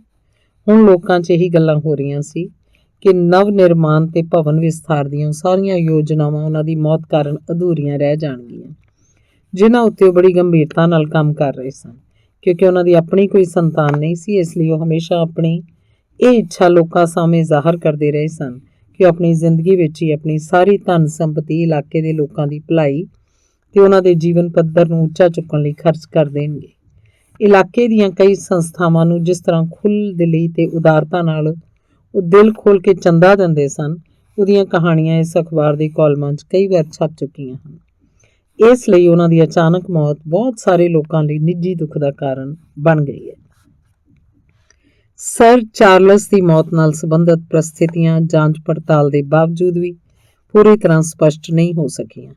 ਫਿਰ ਵੀ ਇੰਨਾ ਤਾਂ ਕਿਹਾ ਜਾ ਸਕਦਾ ਹੈ ਕਿ ਅਫਵਾਹਾਂ ਤੇ ਸਥਾਨਕ ਲੋਕਾਂ ਦੇ ਅੰਧ ਵਿਸ਼ਵਾਸ ਨੂੰ ਦੂਰ ਕਰਨ ਲਈ ਕਾਫੀ ਕੁਝ ਕੀਤਾ ਜਾ ਚੁੱਕਾ ਹੈ। ਇਹ ਸੋਚਣ ਦਾ ਕੋਈ ਕਾਰਨ ਨਹੀਂ ਕਿ ਉਹਨਾਂ ਦੀ ਮੌਤ ਸੁਭਾਵਕ ਢੰਗ ਨਾਲ ਨਹੀਂ ਹੋਈ ਜਾਂ ਉਹਦੇ ਪਿੱਛੇ ਕਿਸੇ ਕਿਸਮ ਦੀ ਕੋਈ ਸਾਜ਼ਿਸ਼ ਸੀ। ਸਰ ਚਾਰਲਸ ਰੰਡੇ ਸਨ ਤੇ ਉਹ ਇੱਕ ਅਜਿਹੇ ਆਦਮੀ ਸਨ ਜਿਨ੍ਹਾਂ ਬਾਰੇ ਕਿਹਾ ਜਾ ਸਕਦਾ ਹੈ ਕਿ ਉਹ ਕੁਝ ਮਾਮਲਿਆਂ 'ਚ ਸੁਭਾਵਕ ਤੌਰ ਤੇ ਸਨਕੀ ਕਿਸਮ ਦੇ ਆਦਮੀ ਸਨ। ਆਪਣੀ ਬੇਸ਼ੁਮਾਰ ਦੌਲਤ ਦੇ ਬਾਵਜੂਦ ਵੀ ਉਹਨਾਂ ਦੀਆਂ ਨਿੱਜੀ ਰੁਚੀਆਂ ਬੇਹੱਦ ਸਰਲ ਸਨ। ਬਾਸਕਰਵਿਲੇ ਹਾਲ 'ਚ ਸਿਰਫ 2 ਹੋਰ ਮੁਲਾਜ਼ਮ ਕੰਮ ਕਰਦੇ ਹਨ। ਉਹਨੇ ਬੈਰੀਮੋਰ ਜੋੜਾ, ਪਤੀ ਬਟਲਰ ਦੇ ਤੌਰ ਤੇ ਕੰਮ ਕਰਦਾ ਹੈ ਤੇ ਪਤਨੀ ਪੂਰੇ ਘਰ ਦੀ ਦੇਖਭਾਲ ਕਰਦੀ ਹੈ। ਉਹਨਾਂ ਦੇ ਬਿਆਨ ਸਰ ਚਾਰਲਸ ਦੇ ਦੋਸਤਾਂ ਦੇ ਬਿਆਨਾਂ ਨਾਲ ਮੇਲ ਖਾਂਦੇ ਹਨ, ਜਿਸ ਤੋਂ ਪਤਾ ਲੱਗਦਾ ਹੈ ਕਿ ਪਿਛਲੇ ਕੁਝ ਸਮੇਂ ਤੋਂ ਸਰ ਚਾਰਲਸ ਦੀ ਸਿਹਤ ਕੁਝ ਖਰਾਬ ਰਹਿੰਦੀ ਸੀ। ਜਿਹੜੇ ਲੱਛਣ ਦੱਸੇ ਗਏ ਉਹਨਾਂ ਤੋਂ ਪਤਾ ਲੱਗਦਾ ਹੈ ਕਿ ਉਹਨਾਂ ਨੂੰ ਦਿਲ ਦੀ ਬਿਮਾਰੀ ਸੀ, ਕਿਉਂਕਿ ਕਦੀ-ਕਦੀ ਸਰੀਰ ਦਾ ਰੰਗ ਯਕਦਮ ਬਦਲ ਜਾਂਦਾ ਸੀ, ਸਾਹ ਉਖੜ ਜਾਂਦਾ ਸੀ ਤੇ ਮਾਨਸਿਕ ਰੂਪ 'ਚ ਜ਼ਬਰਦਸਤ ਡਿਪਰੈਸ਼ਨ ਦਾ ਸ਼ਿਕਾਰ ਹੋ ਜਾਂਦੇ ਸਨ। ਮਰਨ ਵਾਲੇ ਦੇ ਦੋਸਤ ਤੇ ਨਿੱਜੀ ਡਾਕਟਰ ਮਾਰਟੀਮਰ ਨੇ ਵੀ ਇਸ ਗੱਲ ਦਾ ਸਮਰਥਨ ਕੀਤਾ। ਕੇਸ ਨਾਲ ਸੰਬੰਧਿਤ ਸਾਰੇ ਤੱਥ ਬਿਲਕੁਲ ਸਪਸ਼ਟ ਹਨ। ਸਰ ਚਾਰਲਸ ਬਾਸਕਰਵਿਲੇ ਦੀ ਆਦਤ ਸੀ ਕਿ ਉਹ ਰਾਤ ਨੂੰ ਸੌਣ ਲਈ ਜਾਣ ਤੋਂ ਪਹਿਲਾਂ ਬਾਸਕਰਵਿਲੇ ਹਾਲ ਦੇ ਆਪਣੇ ਬਾਗ 'ਚ ਟਹਿਲਦੇ ਹੁੰਦੇ ਸਨ, ਜਿਹੜੇ ਸੰਘਣੇ ਰੁੱਖਾਂ ਵਿਚਕਾਰ ਬਣੇ ਇੱਕ ਲੰਮੇ ਰਸਤੇ ਕਰਕੇ ਮਸ਼ਹੂਰ ਹੈ। ਬੈਰੀਮੋਰ ਪਰਿਵਾਰ ਦੇ ਬਿਆਨ ਵੀ ਉਹਨਾਂ ਦੀ ਇਸ ਆਦਤ ਦੀ ਪੁਸ਼ਟੀ ਕਰਦੇ ਹਨ। 4 ਮਈ ਨੂੰ ਸਰ ਚਾਰਲਸ ਨੇ ਆਪਣਾ ਇਹ ਇਰਾਦਾ ਸਭ ਦੇ ਸਾਹਮਣੇ ਜ਼ਾਹਰ ਕਰ ਦਿੱਤਾ ਸੀ ਕਿ ਉਹ ਅਗਲੇ ਦਿਨ ਲੰਦਨ ਲਈ ਰਵਾਨਾ ਹੋਣਗੇ ਤੇ ਉਹਨਾਂ ਨੇ ਬੈਰੀਮੋਰ ਨੂੰ ਆਪਣਾ ਸਮਾਨ ਬੰਨ੍ਹਣ ਦਾ ਹੁਕਮ ਦਿੱਤਾ ਸੀ। ਉਸੇ ਰਾਤ ਉਹ ਰੋਜ਼ ਵਾਂਗ ਖਾਣਾ ਖਾਣ ਪਿੱਛੋਂ ਟਹਿਲਣ ਗਏ, ਜਿਸ ਦੌਰਾਨ ਉਹ ਇੱਕ ਸਿਗਾਰ ਪੀਣ ਦੇ ਆਦੀ ਸੀ। ਤਦ ਗਏ ਤਾਂ ਫਿਰ ਪਰਤ ਕੇ ਵਾਪਸ ਨਹੀਂ ਆਏ। ਰਾਤ ਦੇ 12 ਵਜੇ ਜਦੋਂ ਬੈਰੀਮੋਰ ਨੇ ਹਵੇਲੀ ਦਾ ਦਰਵਾਜ਼ਾ ਖੁੱਲ੍ਹਾ ਦੇਖਿਆ ਤਾਂ ਉਹਨੂੰ ਚਿੰਤਾ ਹੋਣ ਲੱਗੀ। ਉਹਨੇ ਇੱਕ ਲਾਲਟਨ ਬਾਲੀ ਆਪਣੇ ਮਾਲਕ ਦੀ ਭਾਲ 'ਚ ਨਿਕਲ ਗਿਆ। ਦਿਨੇ ਕਾਫੀ ਮੀਂਹ ਵਰਿਆ ਸੀ, ਇਸ ਲਈ ਰਸਤੇ ਉੱਤੇ ਸਰ ਚਾਰਲਸ ਦੇ ਪੈਰਾਂ ਦੇ ਨਿਸ਼ਾਨ ਆਸਾਨੀ ਨਾਲ ਦੇਖੇ ਜਾ ਸਕਦੇ ਸਨ। ਅੱਧੇ ਰਸਤੇ ਵਿਚਕਾਰ ਇੱਕ ਪਾਸੇ ਇੱਕ ਦਰਵਾਜ਼ਾ ਪੈਂਦਾ ਸੀ, ਜਿਹੜਾ ਜੰਗਲ ਵੱਲ ਖੁੱਲ੍ਹਦਾ ਸੀ। ਉੱਥੇ ਅਜਿਹੇ ਨਿਸ਼ਾਨ ਮਿਲੇ ਜਿਨ੍ਹਾਂ ਤੋਂ ਪਤਾ ਲੱਗਦਾ ਸੀ ਕਿ ਸਰ ਚਾਰਲਸ ਉੱਥੇ ਰੁਕ ਕੇ ਥੋੜ੍ਹੀ ਦੇਰ ਖੜੇ ਰਹੇ ਸਨ। ਉਸ ਪਿੱਛੋਂ ਫਿਰ ਆਪਣੇ ਰਸਤੇ ਤੇ ਅੱਗੇ ਵਧੇ। ਉਸੇ ਰਸਤੇ ਦੇ ਬਿਲਕੁਲ ਅਖੀਰ 'ਚ ਉਹਨਾਂ ਦੀ ਲਾਸ਼ ਪਈ ਹੋਈ ਮਿਲੀ। ਪਰ ਬੈਰੀਮੋਰ ਨੇ ਆਪਣੇ ਬਿਆਨ 'ਚ ਜਿਹੜੀ ਇੱਕ ਗੱਲ ਆਖੀ, ਉਹਦਾ ਸਪਸ਼ਟੀਕਰਨ ਪੂਰੀ ਤਰ੍ਹਾਂ ਨਾਲ ਨਹੀਂ ਹੋ ਸਕਿਆ ਕਿ ਜੰਗਲ ਵਾਲੇ ਗੇਟ ਤੋਂ ਜਦੋਂ ਸਰ ਚਾਰਲਸ ਅੱਗੇ ਵਧੇ ਤਾਂ ਉਹਨਾਂ ਦੇ ਪੈਰਾਂ ਦੇ ਨਿਸ਼ਾਨਾਂ ਵਿਚਕਾਰ ਕੁਝ ਬਦਲਾਅ ਜਿਹਾ ਸੀ। ਇੰਝ ਲੱਗਦਾ ਸੀ ਜਿਵੇਂ ਉੱਥੋਂ ਆਪਣੇ ਪੱਬਾਂ ਭਾਰ ਤੁਰਦੇ ਹੋਏ ਅੱਗੇ ਗਏ ਸਨ। ਉਸ ਸਮੇਂ ਮਰਫੀ ਨਾਂ ਦਾ ਇੱਕ ਖਾਨਾਬਦੋਸ਼ ਘੋੜਿਆਂ ਦਾ ਵਪਾਰੀ ਵੀ ਜੰਗਲ 'ਚ ਮੌਜੂਦ ਸੀ। ਹਵੇਲੀ ਤੋਂ ਕੋਈ ਬਹੁਤੀ ਦੂਰ ਵੀ ਨਹੀਂ ਸੀ, ਪਰ ਉਹ ਆਪਣੇ ਬਿਆਨ ਮੁਤਾਬਕ ਨਸ਼ੇ 'ਚ ਧੁੱਤ ਸੀ। ਉਹਦਾ ਕਹਿਣਾ ਹੈ ਕਿ ਉਹਨੇ ਚੀਕਾਂ ਤਾਂ ਸੁਣੀਆਂ ਸੀ, ਪਰ ਉਹਨੂੰ ਇਹ ਪਤਾ ਨਹੀਂ ਲੱਗਾ ਕਿ ਉਹ ਕਿਸ ਦਿਸ਼ਾ ਵੱਲੋਂ ਆ ਰਹੀਆਂ ਸਨ। ਸਰ ਚਾਰਲਸ ਦੀ ਲਾਸ਼ ਉੱਤੇ ਕਿਸੇ ਕਿਸਮ ਦੀ ਹਿੰਸਾ ਜਾਂ ਹੱਥੋਂ ਪਾਈ ਹੋਣ ਦੇ ਨਿਸ਼ਾਨ ਨਹੀਂ ਮਿਲੇ। ਹਾਲਾਂਕਿ ਪੁਲਿਸ ਦੇ ਡਾਕਟਰ ਨੇ ਉਹਨਾਂ ਦੇ ਬਦਰੂਪ ਚਿਹਰੇ ਵੱਲ ਵਿਸ਼ੇਸ਼ ਤੌਰ ਤੇ ਇਸ਼ਾਰਾ ਕੀਤਾ। ਉਹ ਇਸ ਤਰ੍ਹਾਂ ਬੁਰੀ ਤਰ੍ਹਾਂ ਸੁੰਗੜਿਆ ਹੋਇਆ ਸੀ ਕਿ ਡਾਕਟਰ ਮਾਰਟੀਮਰ ਵਰਗੇ ਆਦਮੀ ਨੇ ਵੀ ਪਹਿਲੀ ਨਜ਼ਰੇ ਲਾਸ਼ ਨੂੰ ਦੇਖ ਕੇ ਇਸ ਗੱਲ ਤੋਂ ਇਨਕਾਰ ਕਰ ਦਿੱਤਾ ਸੀ ਕਿ ਉਹ ਉਹਦਾ ਦੋਸਤ ਤੇ ਮਰੀਜ਼ ਹੈ। ਪਰ ਪਿੱਛੋਂ ਉਹਦਾ ਸਪਸ਼ਟੀਕਰਨ ਵੀ ਹੋ ਗਿਆ ਕਿ ਸਾਹ ਲੈਣ 'ਚ ਬੇਹੱਦ ਔਖ ਹੋਣ ਕਰਕੇ ਦਿਲ ਦੇ ਦੌਰੇ ਨਾਲ ਮੌਤ ਦੇ ਸਮੇਂ ਚਿਹਰੇ ਦਾ ਇਸ ਤਰ੍ਹਾਂ ਸੁੰਗੜ ਕੇ ਬਦਰੂਪ ਹੋ ਜਾਣਾ ਕੋਈ ਹੈਰਾਨੀ ਵਾਲੀ ਗੱਲ ਨਹੀਂ। ਪੋਸਟਮਾਰਟਮ ਦੀ ਰਿਪੋਰਟ 'ਚ ਵੀ ਇਹੀ ਗੱਲ ਸਾਹਮਣੇ ਆਈ ਕਿ ਸਰ ਚਾਰਲਸ ਵਾਕਈ ਦਿਲ ਦੀ ਬਿਮਾਰੀ ਦੇ ਪੁਰਾਣੇ ਮਰੀਜ਼ ਸਨ ਤੇ ਉਸੇ ਆਧਾਰ ਤੇ ਪੁਲਿਸ ਇਸ ਨਤੀਜੇ ਤੇ ਪਹੁੰਚੀ ਕਿ ਉਹਨਾਂ ਦੀ ਮੌਤ ਦਿਲ ਦਾ ਦੌਰਾ ਪੈਣ ਨਾਲ ਹੋਈ। ਚਲੋ ਖੈਰ, ਜੋ ਹੋਇਆ ਸੋ ਹੋਇਆ। ਹੁਣ ਮਹੱਤਵਪੂਰਨ ਗੱਲ ਇਹ ਹੈ ਕਿ ਸਰ ਚਾਰਲਸ ਦੇ ਵਾਰਸ ਨੂੰ ਆਪਣੀ ਖਾਨਦਾਨੀ ਹਵੇਲੀ 'ਚ ਆ ਕੇ ਰਹਿਣਾ ਚਾਹੀਦਾ ਹੈ ਤੇ ਲੋਕਾਂ ਦੀ ਭਲਾਈ ਦੇ ਉਹਨਾਂ ਕੰਮਾਂ ਨੂੰ ਪੂਰਾ ਕਰਨਾ ਚਾਹੀਦਾ ਜਿਹੜੇ ਸਰ ਚਾਰਲਸ ਦੀ ਅਚਾਨਕ ਮੌਤ ਕਾਰਨ ਅਧੂਰੇ ਰਹਿ ਗਏ ਹਨ। ਇੰਜ ਸਮਝਿਆ ਜਾਂਦਾ ਹੈ ਕਿ ਸਰ ਚਾਰਲਸ ਦੇ ਨੇੜੇ ਦੇ ਵਾਰਸ ਮਿਸਟਰ ਹੈਨਰੀ ਬਾਸਕਰਵਿਲੇ ਹਨ, ਬਸ਼ਰਤੇ ਅਜੇ ਵੀ ਜਿਉਂਦੇ ਹੋਣ। ਮਿਸਟਰ ਹੈਨਰੀ ਬਾਸਕਰਵਿਲੇ ਸਰ ਚਾਰਲਸ ਦੇ ਭਤੀਜੇ ਯਾਨੀ ਉਹਨਾਂ ਦੇ ਛੋਟੇ ਭਰਾ ਦੇ ਪੁੱਤਰ ਹਨ। ਪਿਛਲੀ ਵਾਰੀ ਜਦੋਂ ਮਿਸਟਰ ਹੈਨਰੀ ਬਾਰੇ ਕੁਝ ਸੁਣਿਆ ਗਿਆ ਸੀ ਉਸ ਸਮੇਂ ਉਹ ਅਮਰੀਕਾ 'ਚ ਸਨ। ਖੈਰ, ਉਹਨਾਂ ਦੀ ਤੇਜ਼ੀ ਨਾਲ ਭਾਲ ਕੀਤੀ ਜਾ ਰਹੀ ਹੈ ਤਾਂ ਕਿ ਉਹਨਾਂ ਨੂੰ ਉਹਨਾਂ ਦੇ ਇਸ ਅਧਿਕਾਰ ਦੀ ਸੂਚਨਾ ਦਿੱਤੀ ਜਾ ਸਕੇ। ਡਾਕਟਰ ਮਾਰਟਿਮਰ ਨੇ ਅਖਬਾਰ ਨੂੰ ਫਿਰ ਤੈਅ ਕਰਕੇ ਆਪਣੀ ਜੇਬ 'ਚ ਪਾ ਲਿਆ। ਫਿਰ ਉਹਦੇ ਪਿੱਛੋਂ ਹੋਮਜ਼ ਵੱਲ ਦੇਖਦਾ ਹੋਇਆ ਬੋਲਿਆ, ਤਾਂ ਮਿਸਟਰ ਹੋਮਜ਼, ਇਹ ਨੇ ਉਹ ਆਮ ਤੱਥ ਜਿਹੜੇ ਸਰ ਚਾਰਲਸ ਦੀ ਮੌਤ ਨਾਲ ਸੰਬੰਧਿਤ ਨੇ। ਮੈਂ ਤੁਹਾਡਾ ਸ਼ੁਕਰਗੁਜ਼ਾਰ ਹਾਂ ਡਾਕਟਰ ਕਿ ਤੁਸੀਂ ਇੱਕ ਅਜਿਹਾ ਕੇਸ ਮੇਰੇ ਕੋਲ ਲੈ ਕੇ ਆਏ ਜਿਹੜਾ ਕੁਝ ਮਾਮਲਿਆਂ 'ਚ ਵਾਕਈ ਦਿਲਚਸਪ ਹੈ, ਸ਼ਰਲਕ ਹੋਮਜ਼ ਨੇ ਕਿਹਾ। ਜਿਸ ਸਮੇਂ ਦੀ ਇਹ ਘਟਨਾ ਹੈ ਉਦੋਂ ਮੈਂ ਵੀ ਇਸ ਬਾਰੇ ਥੋੜ੍ਹਾ ਬਹੁਤਾ ਅਖਬਾਰ 'ਚ ਪੜ੍ਹਿਆ ਸੀ, ਪਰ ਉਨੀ ਦਿਨੀ ਮੈਂ ਵੈਟੀਕਨ 'ਚ ਹੋਈ ਇੱਕ ਚੋਰੀ ਦੇ ਕੇਸ ਨੂੰ ਸੁਲਝਾ ਕੇ ਪੋਪ ਨੂੰ ਹੈਰਾਨ ਕਰ ਦੇਣ ਦੇ ਚੱਕਰ 'ਚ ਇੰਨਾ ਰੁੱਝਿਆ ਸੀ ਕਿ ਕਿਸੇ ਹੋਰ ਗੱਲ ਵੱਲ ਧਿਆਨ ਦੇਣ ਦੀ ਵੇਲ ਹੀ ਨਹੀਂ ਸੀ। ਉਦੋਂ ਇੰਗਲੈਂਡ 'ਚ ਵਾਪਰੀਆਂ ਬਹੁਤ ਸਾਰੀਆਂ ਦਿਲਚਸਪ ਘਟਨਾਵਾਂ ਮੇਰੀ ਨਜ਼ਰ ਤੋਂ ਓਹਲੇ ਰਹਿ ਗਈਆਂ। ਹੁਣੇ ਤੁਸੀਂ ਜੋ ਕੁਝ ਪੜ੍ਹ ਕੇ ਸੁਣਾਇਆ ਹੈ ਉਸ 'ਚ ਤੁਹਾਡੇ ਕਹਿਣ ਦੇ ਮੁਤਾਬਕ ਸਾਰੇ ਤੱਥ ਆ ਗਏ ਨੇ। ਕੁਝ ਚਿਰ ਪਹਿਲਾਂ ਇਹੋ ਕਿਹਾ ਸੀ ਨਾ ਤੁਸੀਂ? ਹਾਂਜੀ। ਤਾਂ ਹੁਣ ਮਿਹਰਬਾਨੀ ਕਰਕੇ ਤੁਸੀਂ ਮੈਨੂੰ ਉਹਨਾਂ ਤੱਥਾਂ ਬਾਰੇ ਵੀ ਦੱਸ ਦਿਓ ਜਿਹੜੇ ਆਮ ਨਹੀਂ ਹਨ, ਯਾਨੀ ਜਿਨ੍ਹਾਂ ਨੂੰ ਤੁਸੀਂ ਬਿਲਕੁਲ ਨਿੱਜੀ ਭਾਵ ਪ੍ਰਾਈਵੇਟ ਸਮਝਦੇ ਹੋ। ਹੋਮਜ਼ ਨੇ ਕਿਹਾ ਤੇ ਫਿਰ ਆਪਣੇ ਦੋਵਾਂ ਹੱਥਾਂ ਦੀਆਂ ਉਂਗਲਾਂ ਨੂੰ ਆਪਸ 'ਚ ਜੋੜਦਾ ਹੋਇਆ ਕਿਸੇ ਜੱਜ ਵਾਂਗ ਉਸ ਉੱਤੇ ਨਿਗਾਹ ਗੱਡ ਕੇ ਬੈਠ ਗਿਆ। ਉਹ ਇੰਜ ਨੇ ਕਿ ਮਾਰਟਿਮਰ ਨੇ ਥੋੜ੍ਹਾ ਅਟਕਦਿਆਂ ਹੋਇਆ ਕਹਿਣਾ ਸ਼ੁਰੂ ਕੀਤਾ, ਕਿਉਂਕਿ ਉਹਦੇ ਚਿਹਰੇ ਤੇ ਅਤ ਭਾਵੁਕਤਾ ਦੇ ਆਸਾਰ ਪ੍ਰਗਟ ਹੋਣ ਲੱਗੇ ਸਨ। ਜਿਹੜੀ ਗੱਲ ਮੈਂ ਹੁਣ ਤੁਹਾਨੂੰ ਦੱਸਣ ਲੱਗਾ ਮੈਂ ਹੁਣ ਤੋਂ ਪਹਿਲਾਂ ਅੱਜ ਤੱਕ ਕਿਸੇ ਨੂੰ ਵੀ ਨਹੀਂ ਦੱਸੀ, ਪੁਲਿਸ ਨੂੰ ਵੀ ਨਹੀਂ। ਜੀ ਨਹੀਂ। ਕਿਉਂ? ਕਿਉਂਕਿ ਮੈਂ ਇਹ ਪ੍ਰਭਾਵ ਨਹੀਂ ਪਾਉਣਾ ਚਾਹੁੰਦਾ ਸੀ ਕਿ ਮੇਰੇ ਵਰਗਾ ਵਿਗਿਆਨਕ ਢੰਗ ਨਾਲ ਸੋਚਣ ਵਾਲਾ ਆਦਮੀ ਵੀ ਜਨਤਾ 'ਚ ਪ੍ਰਚਲਿਤ ਅੰਧ ਵਿਸ਼ਵਾਸਾਂ ਨੂੰ ਸ਼ਹਿ ਦੇਣ ਦੀ ਕੋਸ਼ਿਸ਼ ਕਰ ਰਿਹਾ।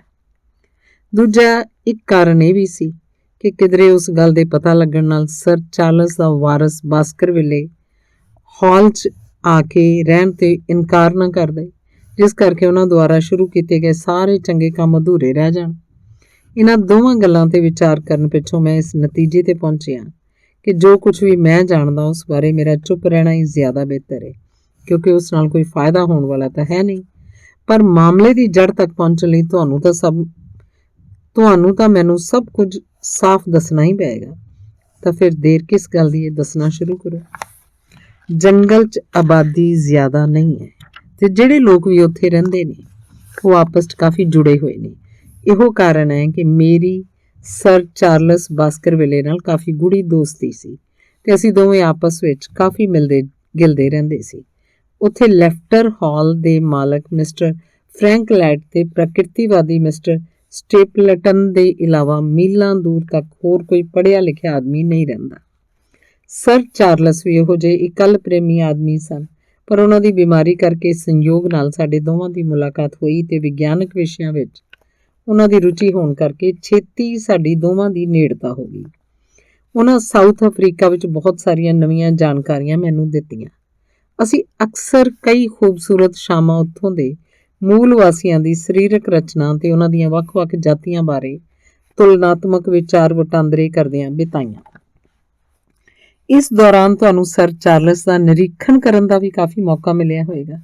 ਹਾਂਜੀ, ਤੇ ਮੈਂ ਦੇਖਿਆ ਕਿ ਉਹ ਪਿਛਲੇ ਕੁਝ ਮਹੀਨਿਆਂ ਤੋਂ ਇੰਨੇ ਵੱਧ ਦਿਮਾਗੀ ਤਣਾਅ 'ਚ ਜੀ ਰਹੇ ਸਨ ਕਿ ਮੈਨੂੰ ਇਸ ਗੱਲ ਦਾ ਖਤਰਾ ਰਹਿਣ ਲੱਗਾ ਸੀ ਕਿ ਪਤਾ ਨਹੀਂ ਕਦੋਂ ਇਹਨਾਂ ਦਾ ਨਰਵਸ ਬ੍ਰੇਕਡਾਊਨ ਹੋ ਜਾਏ। ਦਰਅਸਲ ਉਹਨਾਂ ਨੇ ਉਸ ਕਿੱਸੇ ਨੂੰ, ਜਿਹੜਾ ਕਿ ਮੈਂ ਹੁਣੇ ਤੁਹਾਨੂੰ ਸੁਣਾਇਆ ਹੈ, ਇਸ ਤਰ੍ਹਾਂ ਆਪਣੇ ਦਿਲ ਤੇ ਲਾ ਲਿਆ ਸੀ ਕਿ ਉਹ ਰਾਤ ਵੇਲੇ ਕਿਸੇ ਵੀ ਹਾਲਤ 'ਚ ਜੰਗਲ ਵੱਲ ਜਾਣ ਲਈ ਤਿਆਰ ਨਹੀਂ ਸੀ ਹੁੰਦੇ। ਹਾਂ, ਆਪਣੇ ਇਲਾਕੇ 'ਚ ਬੇਫਿਕਰ ਹੋ ਕੇ ਘੁੰਮਦੇ ਰਹਿੰਦੇ ਸੀ। ਤੁਹਾਨੂੰ ਇਹ ਗੱਲ ਬੇਹੱਦ ਗੈਰ ਯਕੀਨੀ ਲੱਗੇਗੀ ਮਿਸਟਰ ਹੋਮਸ, ਪਰ ਮੈਂ ਤੁਹਾਨੂੰ ਸੱਚ ਕਹਿ ਰਿਹਾ ਕਿ ਉਹਨਾਂ ਦੇ ਮਨ 'ਚ ਵਿਸ਼ਵਾਸ ਪੱਕੀ ਤਰ੍ਹਾਂ ਬੈਠ ਚੁੱਕਿਆ ਸੀ ਕਿ ਉਹਨਾਂ ਦੇ ਖਾਨਦਾਨ ਉੱਤੇ ਲਾਜ਼ਮੀ ਉਹ ਮੰਦਭਾਗਾ ਪਰਛਾਵਾਂ ਪਿਆ ਹੋਇਆ।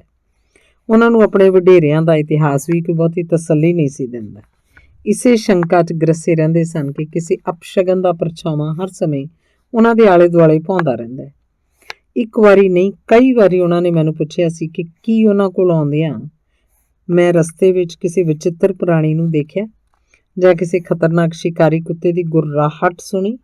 ਦੂਜੀ ਗੱਲ ਤਾਂ ਉਹਨਾਂ ਨੇ ਪਤਾ ਨਹੀਂ ਕਿੰਨੀ ਵਾਰੀ ਮੈਨੂੰ ਪੁੱਛੀ ਹੋਏਗੀ, ਤੇ ਪੁੱਛਣ ਵੇਲੇ ਹਮੇਸ਼ਾ ਉਹਨਾਂ ਦੀ ਆਵਾਜ਼ 'ਚ ਇੱਕ ਅਜੀਬ ਕਿਸਮ ਦਾ ਭੈ ਤੇ ਕੰਬਣੀ ਜਿਹੀ ਹੁੰਦੀ ਸੀ। ਤੇ ਉਸ ਵੇਲੇ ਤੁਸੀਂ ਕੀ ਜਵਾਬ ਦਿੰਦੇ ਸੀ? ਜ਼ਾਹਿਰ ਹੈ ਕਿ ਮੈਂ ਇਨਕਾਰ ਹੀ ਕਰ ਦਿੰਦਾ ਸੀ। ਪਰ ਇੱਕ ਸ਼ਾਮ ਦੀ ਘਟਨਾ ਮੈਨੂੰ ਯਾਦ ਹੈ। ਉਹਨਾਂ ਦੀ ਦੁੱਖ ਭਰੀ ਮੌਤ ਤੋਂ ਲਗਭਗ 3 ਹਫ਼ਤੇ ਪਹਿਲਾਂ ਦੀ ਗੱਲ ਹੋਏਗੀ। ਮੈਂ ਉਹਨਾਂ ਨੂੰ ਮਿਲਣ ਲਈ ਹਵੇਲੀ ਗਿਆ। ਸਬੱਬ ਨਾਲ ਉਸ ਵੇਲੇ ਦਰਵਾਜ਼ੇ 'ਚ ਹੀ ਖਲੋਤੇ ਸਨ। ਜਿਉਂ ਹੀ ਮੈਂ ਤਾਂਗੇ 'ਚ ਉਤਰ ਕੇ ਉਹਨਾਂ ਦੇ ਸਾਹਮਣੇ ਪਹੁੰਚਿਆ, ਮੈਂ ਦੇਖਿਆ ਉਹਨਾਂ ਦੀਆਂ ਅੱਖਾਂ ਇੱਕ ਟੱਕ ਮੇਰੇ ਮੋਢੇ ਤੋਂ ਪਾਰ ਕੁਝ ਦੇਖ ਰਹੀਆਂ ਨੇ। ਉਸ ਵੇਲੇ ਉਹਨਾਂ ਦੇ ਚਿਹਰੇ ਤੇ ਭਿਆਨਕ ਦਹਿਸ਼ਤ ਦੇ ਭਾਵ ਸੀ।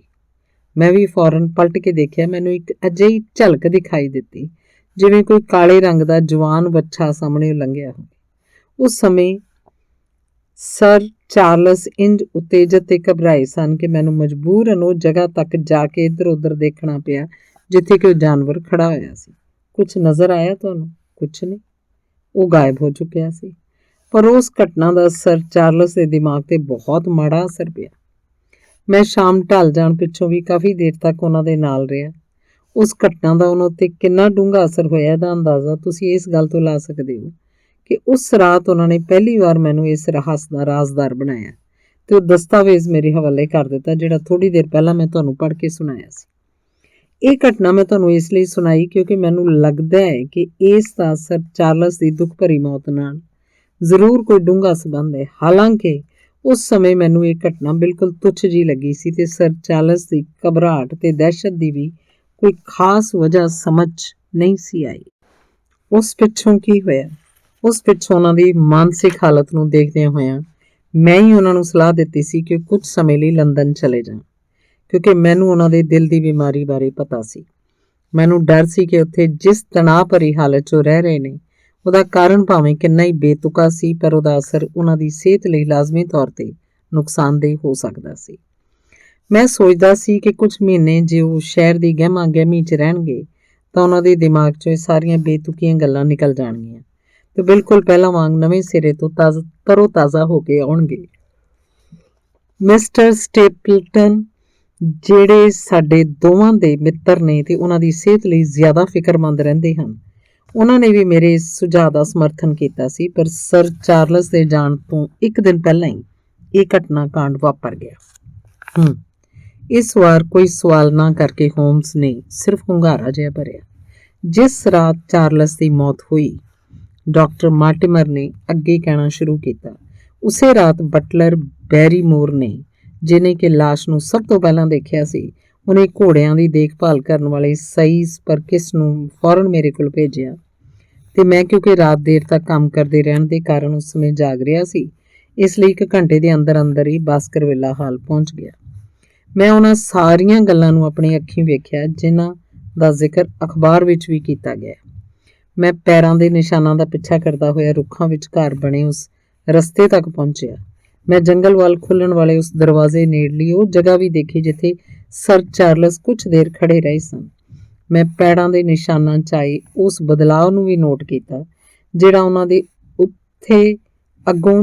ਉੱਥੋਂ ਅੱਗੇ ਜਾਣ ਤੇ ਆਇਆ ਸੀ। ਮੈਂ ਨੋਟ ਕੀਤਾ ਕਿ ਉਸ ਕੱਚੇ ਤੇ ਗਿੱਲੇ ਰਸਤੇ ਤੇ ਬੈਰੀਮੋਰ ਦੇ ਪੈਰਾਂ ਦੇ ਨਿਸ਼ਾਨਾਂ ਨੂੰ ਛੱਡ ਕੇ ਸਰ ਚਾਰਲਸ ਦੇ ਪੈਰਾਂ ਦੇ ਨਿਸ਼ਾਨਾਂ ਦੇ ਇਲਾਵਾ ਹੋਰ ਕਿਸੇ ਦੇ ਪੈਰਾਂ ਦਾ ਕੋਈ ਨਿਸ਼ਾਨ ਨਹੀਂ ਸੀ। ਮੈਂ ਲਾਸ਼ ਦਾ ਵੀ ਚੰਗੀ ਤਰ੍ਹਾਂ ਨਿਰੀਖਣ ਕੀਤਾ ਜਿਸ ਨੂੰ ਉਦੋਂ ਤੱਕ ਛੇੜਿਆ ਨਹੀਂ ਸੀ ਗਿਆ। ਮੈਂ ਦੇਖਿਆ ਸਰ ਚਾਰਲਸ ਮੁੱਦੇ ਪਏ ਹੋਏ ਸਨ, ਬਾਹਾਂ ਫੈਲੀਆਂ ਹੋਈਆਂ ਸਨ, ਉਂਗਲਾਂ ਜ਼ਮੀਨ 'ਚ ਗੱਡੀਆਂ ਹੋਈਆਂ ਸਨ ਤੇ ਉਹਨਾਂ ਦਾ ਚਿਹਰਾ ਸੁੰਗੜ ਕੇ ਇਸ ਤਰ੍ਹਾਂ ਬਦਰੂਪ ਹੋ ਗਿਆ ਸੀ ਕਿ ਮੈਂ ਉਹਨਾਂ ਦਾ ਸਹੀ ਢੰਗ ਨਾਲ ਸ਼ਨਾਖਤ ਵੀ ਨਹੀਂ ਸੀ ਕਰ ਸਕਦਾ। ਪਰ ਇਸ ਗੱਲ ਦਾ ਕੋਈ ਸ਼ੱਕ ਨਹੀਂ ਕਿ ਉਹਨਾਂ ਦੇ ਜਿਸਮ ਤੇ ਕਿਸੇ ਕਿਸਮ ਦੀ ਕੋਈ ਸੱਟ ਜਾਂ ਜ਼ਖਮ ਦਾ ਨਿਸ਼ਾਨ ਨਹੀਂ ਸੀ। ਪਰ ਪੁਲਿਸ ਦੇ ਸਾਹਮਣੇ ਬੈਰੀਮੋਰ ਨੇ ਇੱਕ ਜਗ੍ਹਾ ਗਲਤ ਬਿਆਨੀ ਕੀਤੀ। ਕੈਸੀ ਗਲਤ ਬਿਆਨੀ? ਉਹਦਾ ਕਹਿਣਾ ਸੀ ਕਿ ਉਹਨੂੰ ਲਾਸ਼ ਦੇ ਆਸੇ-ਪਾਸੇ ਜ਼ਮੀਨ ਤੇ ਕੋਈ ਨਿਸ਼ਾਨ ਨਹੀਂ ਸੀ ਦਿਖਾਈ ਦਿੱਤੇ। ਹੋ ਸਕਦਾ ਸੀ ਕਿ ਉਹਨੂੰ ਦਿਖਾਈ ਨਾ ਦਿੱਤੇ ਹੋਣ ਜਾਂ ਉਹਨੇ ਦੇਖਣ ਦੀ ਕੋਸ਼ਿਸ਼ ਹੀ ਨਾ ਕੀਤੀ ਹੋਵੇ, ਪਰ ਮੈਂ ਉਹਨਾਂ ਨੂੰ ਦੇਖ ਲਿਆ। ਫਿਰ ਤਾਂ ਪੁਲਿਸ ਨੇ ਵੀ ਦੇਖੇ ਹੋਣਗੇ। ਮਿਸਟਰ ਹੋਮਸ, ਉਹ ਜੰਗਲ ਦਾ ਇਲਾਕਾ ਹੈ। ਉੱਥੇ 20 ਕੋਹ ਤੱਕ ਪੁਲਿਸ ਦੀ ਕੋਈ ਚੌਂਕੀ ਨਹੀਂ। ਪੁਲਿਸ ਤਾਂ ਅਗਲੇ ਦਿਨ ਵੀ ਕਾਫੀ ਦੇਰ ਨਾਲ ਪਹੁੰਚੀ ਸੀ। ਉਦੋਂ ਤੱਕ ਤਾਂ ਆਸੇ-ਪਾਸੇ ਦੇ ਲੋਕਾਂ ਦੀ ਭੀੜ ਕਰਕੇ ਉੱਥੋਂ ਸਾਰੇ ਨਿਸ਼ਾਨ ਗੁੱਦ-ਮੁੱਦ ਹੋ ਗਏ ਸੀ। ਨਿਸ਼ਾਨ ਕਿਹੋ ਜਿਹੇ ਸੀ? ਕੀ ਪੈਰਾਂ ਦੇ ਨਿਸ਼ਾਨ ਸੀ? ਹਾਂਜੀ, ਪੈਰਾਂ ਦੇ ਨਿਸ਼ਾਨ ਸੀ। ਕਿਸੇ ਆਦਮੀ ਦੇ ਜਾਂ ਔਰਤ ਦੇ?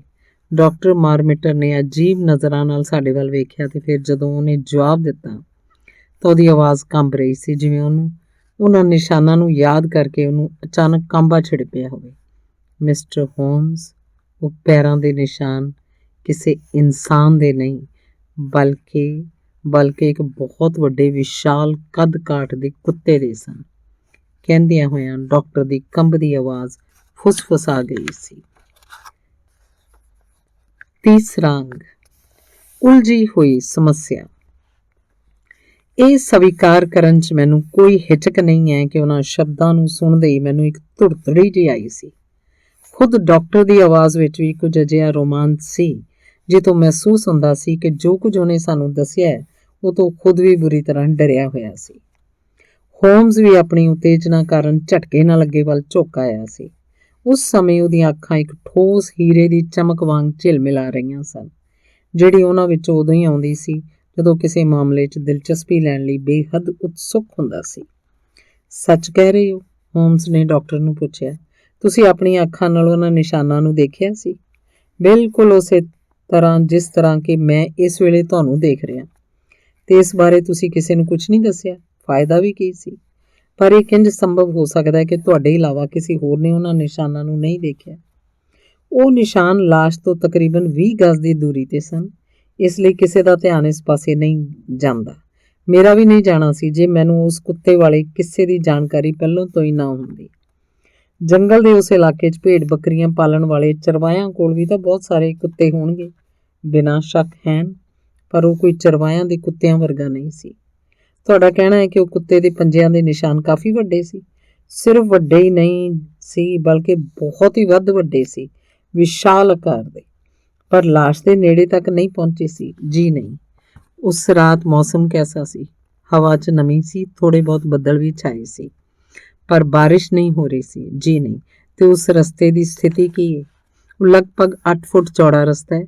ਉਹਦੇ ਦੋਵੇਂ ਪਾਸੇ ਨਾ ਸਿਰਫ ਉੱਚੇ ਦਰਖਤ ਲੱਗੇ ਹੋਏ ਨੇ, ਬਲਕਿ ਸੰਘਣੀਆਂ ਝਾੜੀਆਂ ਵੀ ਲੱਗੀਆਂ ਹੋਈਆਂ ਨੇ, ਜਿਹੜੀਆਂ ਕੰਧ ਦਾ ਕੰਮ ਵੀ ਦਿੰਦੀਆਂ ਨੇ, ਕਿਉਂਕਿ ਉਹ ਇੰਨੀਆਂ ਸੰਘਣੀਆਂ ਨੇ ਕਿ ਉਹਨਾਂ ਵਿੱਚੋਂ ਹਵਾ ਵੀ ਨਹੀਂ ਲੰਘ ਸਕਦੀ। ਉਹ ਜਿਹੜਾ 8 ਫੁੱਟ ਚੌੜਾ ਰਸਤਾ ਤੁਸੀਂ ਦੱਸਿਆ, ਉਹਦੇ ਕਿਨਾਰੇ ਸਿਰਫ ਦਰਖਤ ਹੀ ਲੱਗੇ ਹੋਏ ਨੇ ਜਾਂ ਦਰਖਤਾਂ ਦੇ ਰਸਤੇ ਦੇ ਵਿਚਕਾਰ ਕੁਝ ਹੋਰ ਵੀ ਹੈ? ਵਿਚਕਾਰ ਦੋਵੇਂ ਪਾਸੇ ਘਾਹ ਦੀ ਪੱਟੜੀ ਵੀ ਹੈ, ਤਕਰੀਬਨ 6 ਫੁੱਟ ਚੌੜੀ। ਤੁਸੀਂ ਕਿਹਾ ਕਿ ਝਾੜੀਆਂ ਵਿਚਕਾਰੋਂ ਹਵਾ ਵੀ ਨਹੀਂ ਲੰਘ ਸਕਦੀ, ਪਰ ਮੇਰੇ ਖਿਆਲ 'ਚ ਤੁਸੀਂ ਇੱਕ ਦਰਵਾਜ਼ੇ ਦਾ ਜ਼ਿਕਰ ਵੀ ਕੀਤਾ ਸੀ ਜਿਹੜਾ ਜੰਗਲ ਵੱਲ ਖੁੱਲ੍ਹਦਾ ਹੈ। ਹਾਂ, ਲੱਕੜ ਦਾ ਇੱਕ ਆਮ ਜਿਹਾ ਦਰਵਾਜ਼ਾ ਲੱਗਾ ਹੋਇਆ ਹੈ। ਉਹਦੇ ਇਲਾਵਾ ਆਉਣ ਜਾਣ ਦਾ ਕੋਈ ਹੋਰ ਰਸਤਾ? ਕੋਈ ਨਹੀਂ। ਇਹਦਾ ਮਤਲਬ ਇਹ ਹੋਇਆ ਕਿ ਉਸ ਰਸਤੇ ਤੱਕ ਪਹੁੰਚਣ ਲਈ ਜਾਂ ਤਾਂ ਤੁਹਾਨੂੰ ਹਵੇਲੀ ਵੱਲੋਂ ਆਉਣਾ ਪਏਗਾ ਜਾਂ ਫਿਰ ਜੰਗਲ ਵਾਲੇ ਦਰਵਾਜ਼ੇ ਰਾਹੀਂ। ਉਹ ਹਾਂ, ਹੁਣ ਯਾਦ ਆਇਆ। ਇਹ ਤੋਂ ਇਲਾਵਾ ਉੱਥੇ ਇੱਕ ਸਮਰ ਹਾਊਸ ਵੀ ਹੈ ਜਿਹਦਾ ਇੱਕ ਦਰਵਾਜ਼ਾ ਬਾਹਰ ਵੱਲ ਖੁੱਲ੍ਹਦਾ ਹੈ। ਇਹ ਸਮਰ ਹਾਊਸ ਉੱਥੇ ਕਿਸ ਜਗ੍ਹਾ ਸਥਿਤ ਹੈ? ਉਸੇ ਰਸਤੇ ਦੇ ਅਖੀਰ 'ਚ, ਪਰ ਥੋੜ੍ਹਾ ਜਿਹਾ ਹਟ ਕੇ। ਕੀ ਸਰ ਚਾਰਲਸ ਉਸ ਤੱਕ ਪਹੁੰਚ ਗਏ ਸਨ? ਜੀ ਨਹੀਂ, ਉਹ ਉਸ ਤੋਂ ਤਕਰੀਬਨ 50 ਗਜ਼ ਪਹਿਲਾਂ ਹੀ ਪਏ ਹੋਏ ਮਿਲੇ। ਹੁਣ ਡਾਕਟਰ ਮਾਰਟਿਮਰ, ਤੁਸੀਂ ਮੈਨੂੰ ਇਹ ਦੱਸੋ ਤੇ ਯਾਦ ਰੱਖੋ ਕਿ ਇਹ ਬੜਾ ਹੀ ਮਹੱਤਵਪੂਰਨ ਸਵਾਲ ਹੈ, ਇਸ ਲਈ ਜਵਾਬ ਕਾਫੀ ਸੋਚ ਕੇ ਦਿਓ ਕਿ ਪੰਜਿਆਂ ਦੇ ਉਹ ਨਿਸ਼ਾਨ ਤੁਹਾਨੂੰ ਸਿਰਫ ਉਸ ਰਸਤੇ ਉੱਤੇ ਦਿਖਾਈ ਦਿੱਤੇ ਜਾਂ ਉਹਦੇ ਕਿਨਾਰੇ ਬਣੀ ਘਾਹ ਦੀ ਪੱਟੜੀ ਤੇ ਵੀ? ਘਾਹ ਤੇ ਤਾਂ ਕੋਈ ਨਿਸ਼ਾਨ ਦਿਖਦਾ ਹੀ ਨਹੀਂ। ਕੀ ਉਹ ਨਿਸ਼ਾਨ ਸਿਰਫ ਉਸੇ ਸਾਈਡ ਤੇ ਸੀ ਜਿੱਧਰ ਕਿ ਉਹ ਜੰਗਲ ਵਾਲਾ ਗੇਟ ਬਣਿਆ ਹੋਇਆ ਸੀ? ਹਾਂ, ਇਸ 'ਚ ਕੋਈ ਸ਼ੱਕ ਨਹੀਂ ਕਿ ਉਹ ਨਿਸ਼ਾਨ ਉਸੇ ਸਾਈਡ 'ਚ ਬਣੇ ਹੋਏ ਸੀ ਜਿੱਧਰ ਉਹ ਜੰਗਲ ਵਾਲਾ ਗੇਟ ਸੀ। ਤੁਸੀਂ ਤਾਂ ਮੇਰੀ ਦਿਲਚਸਪੀ ਨੂੰ ਵਧਾਉਂਦੇ ਹੀ ਜਾ ਰਹੇ ਹੋ। ਅੱਛਾ, ਇਹ ਦੱਸੋ ਕਿ ਕੀ ਉਸ ਸਮੇਂ ਉਹ ਜੰਗਲ ਵਾਲਾ ਗੇਟ ਬੰਦ ਸੀ ਜਾਂ ਖੁੱਲ੍ਹਾ? ਬੰਦ ਸੀ ਤੇ ਉਹਨੂੰ ਜੰਦਰਾ ਵੀ ਲੱਗਾ ਹੋਇਆ ਸੀ। ਉਹ ਗੇਟ ਤਕਰੀਬਨ ਕਿੰਨਾ ਉੱਚਾ ਹੋਏਗਾ? ਤਕਰੀਬਨ 4 ਫੁੱਟ ਉੱਚਾ ਹੋਏਗਾ। ਇਹਦਾ ਮਤਲਬ ਇਹ ਕੋਈ ਵੀ ਉਹਨੂੰ ਟੱਪ ਕੇ ਪਾਰ ਕਰ ਸਕਦਾ ਹੈ। ਹਾਂਜੀ, ਉਹ ਤਾਂ ਹੈ। ਉਹ ਜੰਗਲ ਵਾਲੇ ਗੇਟ ਕੋਲ ਤੁਹਾਨੂੰ ਹੋਰ ਕਿਸੇ ਤਰ੍ਹਾਂ ਦੇ ਨਿਸ਼ਾਨ ਮਿਲੇ? ਕੋਈ ਖਾਸ ਨਹੀਂ। ਇਹਦਾ ਕੀ ਮਤਲਬ ਹੋਇਆ? ਹੋਮਸ ਨੇ ਝੱਟ ਪੁੱਛਿਆ। ਕੀ ਤੁਸੀਂ ਉੱਥੋਂ ਦਾ ਨਿਰੀਖਣ ਨਹੀਂ ਸੀ ਕੀਤਾ? ਬਿਲਕੁਲ ਕੀਤਾ ਸੀ। ਤਾਂ ਫਿਰ ਕੁਛ ਨਹੀਂ ਮਿਲਿਆ? ਕੁਛ ਨਹੀਂ ਮਿਲਿਆ ਦਾ ਕੀ ਮਤਲਬ ਹੋਇਆ? ਸਾਰਾ ਮਾਮਲਾ ਕੁਛ ਅਜੀਬ ਢੰਗ ਨਾਲ ਗੜਬੜਾਇਆ ਹੋਇਆ ਹੈ। ਡਾਕਟਰ ਨੇ ਉਲਝਣ ਭਰੀ ਸੁਰ 'ਚ ਕਿਹਾ। ਇਸ 'ਚ ਕੋਈ ਸ਼ੱਕ ਨਹੀਂ, ਸਰ ਚਾਰਲਸ ਤਕਰੀਬਨ 5 ਤੋਂ ਲੈ ਕੇ 10 ਮਿੰਟ ਤੱਕ ਤਾਂ ਉੱਥੇ ਲਾਜ਼ਮੀ ਖੜੇ ਰਹੇ ਹੋਣਗੇ। ਤੁਸੀਂ ਇਹ ਗੱਲ ਕਿਸ ਆਧਾਰ ਤੇ ਕਹਿ ਸਕਦੇ ਹੋ? ਕਿਉਂਕਿ ਉੱਥੇ ਉਹਨਾਂ ਦੇ ਸਿਗਾਰ ਦੀ ਸੁਆਹ ਪਈ ਹੋਈ ਸੀ, ਜਿਹੜੀ ਘੱਟੋ ਘੱਟ 2 ਵਾਰ ਤਾਂ ਜ਼ਰੂਰ ਝਾੜੀ ਗਈ ਸੀ। ਬਹੁਤ ਅੱਛੇ। ਦੇਖਿਆ ਵਾਟਸਨ, ਇਹ ਹੈ ਆਪਣਾ ਸਾਥੀ ਜਿਹੜਾ ਬਿਲਕੁਲ ਸਾਡੇ ਦਿਲ ਤੇ ਦਿਮਾਗ ਦੀ ਤਰ੍ਹਾਂ ਸੋਚਦਾ ਹੈ। ਹੋਮਸ ਨੇ ਡਾਕਟਰ ਦੀ ਪ੍ਰਸ਼ੰਸਾ ਕਰਦੇ ਹੋਏ ਮੈਨੂੰ ਕਿਹਾ ਤੇ ਫਿਰ ਤੁਰੰਤ ਹੀ ਉਸ ਵੱਲ ਭੌਂਦਾ ਹੋਇਆ ਬੋਲਿਆ, ਹੋਰ ਉੱਥੇ ਕਿਸ ਚੀਜ਼ ਦੇ ਨਿਸ਼ਾਨ ਮਿਲੇ ਤੁਹਾਨੂੰ? ਉੱਥੇ ਬਜਰੀ ਉੱਤੇ ਉਹਨਾਂ ਦੇ ਪੈਰਾਂ ਦੇ ਨਿਸ਼ਾਨ ਬਣੇ ਹੋਏ ਸਨ। ਉਹ ਵੀ ਆਪਸ 'ਚ ਕੁਝ ਇਸ ਤਰ੍ਹਾਂ ਗੱਡਮੱਡ ਹੋ ਗਏ ਸਨ ਕਿ ਕਿਸੇ ਹੋਰ ਕਿਸਮ ਦੇ ਨਿਸ਼ਾਨਾਂ ਨੂੰ ਪਛਾਣਨਾ ਵੀ ਅਸੰਭਵ ਸੀ, ਜੇ ਉਹ ਹੈ ਵੀ ਸਨ। ਹੋਮਸ ਨੇ ਬੜੀ ਬੇਤਾਬੀ ਨਾਲ ਆਪਣੇ ਦੋਵਾਂ ਹੱਥਾਂ ਨਾਲ ਆਪਣੇ ਪੱਟਾਂ ਨੂੰ ਥਾਪੜਿਆ। ਕਾਸ਼ ਕਿ ਮੈਂ ਉਸ ਸਮੇਂ ਉੱਥੇ ਹੁੰਦਾ। ਉਹ ਇੱਕ ਲੰਮਾ ਸਾਹ ਖਿੱਚ ਕੇ ਬੋਲਿਆ, ਕੋਈ ਸ਼ੱਕ ਨਹੀਂ ਕਿ ਇਹ ਹੈਰਾਨ ਕਰ ਦੇਣ ਵਾਲਾ ਇੱਕ ਬੇਹੱਦ ਦਿਲਚਸਪ ਕੇਸ ਹੈ। ਇਹ ਉਸ ਤਰ੍ਹਾਂ ਦੇ ਦੁਰਲੱਭ ਕੇਸਾਂ ਵਿੱਚੋਂ ਇੱਕ ਹੈ ਜਿਨ੍ਹਾਂ 'ਚ ਇੱਕ ਵਿਸ਼ੇਸ਼ੱਗ ਨੂੰ ਆਪਣੀ ਸਾਰੀ ਵਿਗਿਆਨਕ ਬੁੱਧੀ ਤੇ ਸੂਝ-ਬੂਝ ਨੂੰ ਇਸਤੇਮਾਲ ਕਰਨ ਦਾ ਵਿਲੱਖਣ ਮੌਕਾ ਮਿਲਦਾ ਹੈ। ਜੰਗਲ ਵਾਲੇ ਗੇਟ ਕੋਲ ਉਸ ਛੋਟੀ ਜਿਹੀ ਜਗ੍ਹਾ ਤੇ ਮਿਲੇ ਨਿਸ਼ਾਨਾਂ ਤੋਂ ਮੈਂ ਕਈ ਮਹੱਤਵਪੂਰਨ ਕੜੀਆਂ ਲੱਭ ਸਕਦਾ ਸੀ, ਜੋ ਉਤਸੁਕ ਪਿੰਡ ਵਾਲਿਆਂ ਆਪਣੇ ਪੈਰਾਂ ਹੇਠ ਮਿੱਧ ਕੇ ਨਸ਼ਟ ਕਰ ਦਿੱਤੀਆਂ ਹੋਣਗੀਆਂ। ਤੇ ਡਾਕਟਰ ਮਾਰਟੀਮਰ, ਆਖਰ ਤੁਸੀਂ ਇੰਨੀ ਦੇਰ ਕਿਉਂ ਕੀਤੀ? ਕਾਸ਼ ਤੁਸੀਂ ਮੈਨੂੰ ਉਸੇ ਸਮੇਂ ਬੁਲਾ ਲਿਆ ਹੁੰਦਾ। ਜੇ ਮੈਂ ਤੁਹਾਨੂੰ ਉਸੇ ਸਮੇਂ ਬੁਲਾਉਂਦਾ ਤਾਂ ਮੈਨੂੰ ਉਹ ਸਾਰੀਆਂ ਗੱਲਾਂ ਦੁਨੀਆ ਨੂੰ ਦੱਸਣੀਆਂ ਪੈਂਦੀਆਂ, ਜਿਨ੍ਹਾਂ ਬਾਰੇ ਮੈਂ ਤੈਅ ਨਹੀਂ ਕਰ ਸਕਿਆ ਸੀ ਕਿ ਉਹ ਗੁਪਤ ਗੱਲਾਂ ਕਿਸੇ ਨੂੰ ਦੱਸੀਆਂ ਜਾਣ ਕਿ ਨਾ। ਤੇ ਫਿਰ ਤੇ ਤੁਹਾਡਾ ਕਹਿਣ ਦਾ ਮਤਲਬ ਹੈ ਕਿ ਇਹ ਸਾਰਾ ਮਾਮਲਾ ਕਿਸੇ ਅਲੌਕਿਕ ਸ਼ਕਤੀ ਨਾਲ ਜੁੜਿਆ ਹੋਇਆ ਹੈ। ਮੈਂ ਅਲੌਕਿਕਤਾ ਦਾ ਨਾਂ ਤਾਂ ਨਹੀਂ ਲਿਆ, ਪਰ ਤੁਹਾਡਾ ਇਸ਼ਾਰਾ ਤਾਂ ਉਸੇ ਵੱਲ ਹੈ ਨਾ। ਗੱਲ ਇਹ ਹੈ ਮਿਸਟਰ ਹੋਮਸ ਕਿ ਉਸ ਦੁਖਦਾਈ ਦੁਰਘਟਨਾ ਪਿੱਛੋਂ ਮੈਂ ਕੁਝ ਅਜਿਹੀਆਂ ਵਿਚਿੱਤਰ ਘਟਨਾਵਾਂ ਬਾਰੇ ਸੁਣਿਆ ਜਿਨ੍ਹਾਂ ਨੂੰ ਕਿਸੇ ਵੀ ਹਾਲਤ 'ਚ ਕੁਦਰਤ ਦਾ ਸੁਭਾਵਿਕ ਕਿਰਿਆਕਲਾਪ ਨਹੀਂ ਮੰਨਿਆ ਜਾ ਸਕਦਾ। ਜਿਵੇਂ ਇਹ ਕਿ ਸਰ ਚਾਰਲਸ ਦੀ ਦੁਖਦਾਈ ਮੌਤ ਤੋਂ ਪਹਿਲਾਂ ਭੀੜ ਵਿੱਚ ਕਈ ਆਦਮੀਆਂ ਨੇ ਉਸ ਵਿਚਿੱਤਰ ਜਾਨਵਰ ਨੂੰ ਵੇਖਿਆ ਸੀ, ਜਿਹੜਾ ਬਾਸਕਰਵਿਲੇ ਦੇ ਉਸ ਸ਼ੈਤਾਨ ਨਾਲ ਕਾਫੀ ਮਿਲਦਾ ਜੁਲਦਾ ਸੀ। ਉਹ ਸਾਰੇ ਉਸ ਗੱਲ ਨੂੰ ਮੰਨਦੇ ਨੇ ਕਿ ਉਹ ਇੱਕ ਬਹੁਤ ਹੀ ਚਮਕਦਾਰ, ਭਿਆਨਕ ਤੇ ਪਿਸ਼ਾਚ ਵਰਗਾ ਜਾਨਵਰ ਹੈ। ਮੈਂ ਉਹਨਾਂ ਲੋਕਾਂ ਤੋਂ ਕਾਫੀ ਡੂੰਘਾਈ ਨਾਲ ਪੁੱਛ-ਗਿੱਛ ਕੀਤੀ। ਉਹਨਾਂ ਵਿੱਚੋਂ ਇੱਕ ਤਾਂ ਘੋੜਿਆਂ ਦਾ ਖਾਨਾਬਦੋਸ਼ ਵਪਾਰੀ ਸੀ ਤੇ ਦੂਜਾ ਉੱਥੇ ਜੰਗਲ ਦਾ ਖੇਤੀ ਕਰਨ ਵਾਲਾ ਕਿਸਾਨ। ਸਾਰਿਆਂ ਦਾ ਇਹੋ ਕਹਿਣਾ ਸੀ ਕਿ ਉਹ ਪਵਿੱਤਰ ਜਾਨਵਰ ਬਾਸਕਰਵਿਲੇ ਨਾਲ ਜੁੜੀ ਉਸ ਭਿਆਨਕ ਕਥਾ ਦੇ ਪਿਸ਼ਾਚ ਕੁੱਤੇ ਨਾਲ ਮਿਲਦਾ ਜੁਲਦਾ ਸੀ। ਮੈਂ ਤੁਹਾਨੂੰ ਯਕੀਨ ਦਿਵਾਉਣਾ ਕਿ ਪੂਰੇ ਇਲਾਕੇ 'ਚ ਦਹਿਸ਼ਤ ਦਾ ਰਾਜ ਫੈਲਿਆ ਹੋਇਆ ਤੇ ਉਹ ਕੋਈ ਪਾਗਲ ਹੀ ਹੋਏਗਾ ਜਿਹੜਾ ਰਾਤ ਵੇਲੇ ਭੀੜ 'ਚੋਂ ਲੰਘਣ ਦੀ ਹਿੰਮਤ ਕਰੇਗਾ। ਪਰ ਤੁਸੀਂ ਤਾਂ ਇੱਕ ਡਾਕਟਰ ਹੋ ਤੇ ਹਰ ਗੱਲ ਨੂੰ ਵਿਗਿਆਨਕ ਢੰਗ ਨਾਲ ਸੋਚਦੇ ਹੋ। ਤੁਸੀਂ ਇਸ ਗੱਲ ਤੇ ਕਿੰਝ ਯਕੀਨ ਕਰਦੇ ਹੋ ਕਿ ਇਹ ਸਭ ਅਲੌਕਿਕ ਘਟਨਾਵਾਂ ਨੇ? ਇਸ ਮਾਮਲੇ 'ਚ ਮੈਂ ਪੂਰੀ ਤਰ੍ਹਾਂ ਉਲਝ ਗਿਆ। ਮੈਨੂੰ ਸੋਚਦਾ ਨਹੀਂ ਪਿਆ ਕਿ ਕਿਸ ਗੱਲ ਤੇ ਯਕੀਨ ਕਰਾਂ ਤੇ ਕਿਸ ਤੇ ਨਾ ਕਰਾਂ। ਹੋਮਸ ਨੇ ਆਪਣੇ ਮੋਢੇ ਛੰਡੇ। ਮੈਂ ਸਮਝਦਾ ਕਿ ਮੈਨੂੰ ਆਪਣੀ ਛਾਨਬੀਨ ਨੂੰ ਇਸ ਸੰਸਾਰ ਦੇ ਮਾਮਲਿਆਂ ਤੱਕ ਹੀ ਸੀਮਤ ਰੱਖਣਾ ਚਾਹੀਦਾ, ਉਹਨੇ ਕਿਹਾ। ਮੈਂ ਹੁਣ ਤੱਕ ਸੰਸਾਰਕ ਬੁਰਾਈਆਂ ਨਾਲ ਹੀ ਲੜਦਾ ਰਿਹਾ। ਸਾਰੀਆਂ ਬੁਰਾਈਆਂ ਦੇ ਪਿਓ ਸ਼ੈਤਾਨ ਨਾਲ ਲੜਨ ਦੀ ਗੱਲ ਕਹਾਂਗਾ ਤਾਂ ਉਹਨੂੰ ਮੇਰਾ ਬੜਬੋਲਾਪਨ ਹੀ ਕਿਹਾ ਜਾਏਗਾ। ਫਿਰ ਵੀ ਤੁਹਾਨੂੰ ਇਹ ਗੱਲ ਤਾਂ ਮੰਨਣੀ ਚਾਹੀਦੀ ਹੈ ਕਿ ਉਹ ਜਿਹੜੇ ਨਿਸ਼ਾਨ ਮਿਲੇ ਉਹ ਕਿਸੇ ਸੰਸਾਰੀ ਪ੍ਰਾਣੀਆਂ ਦੇ ਸਨ।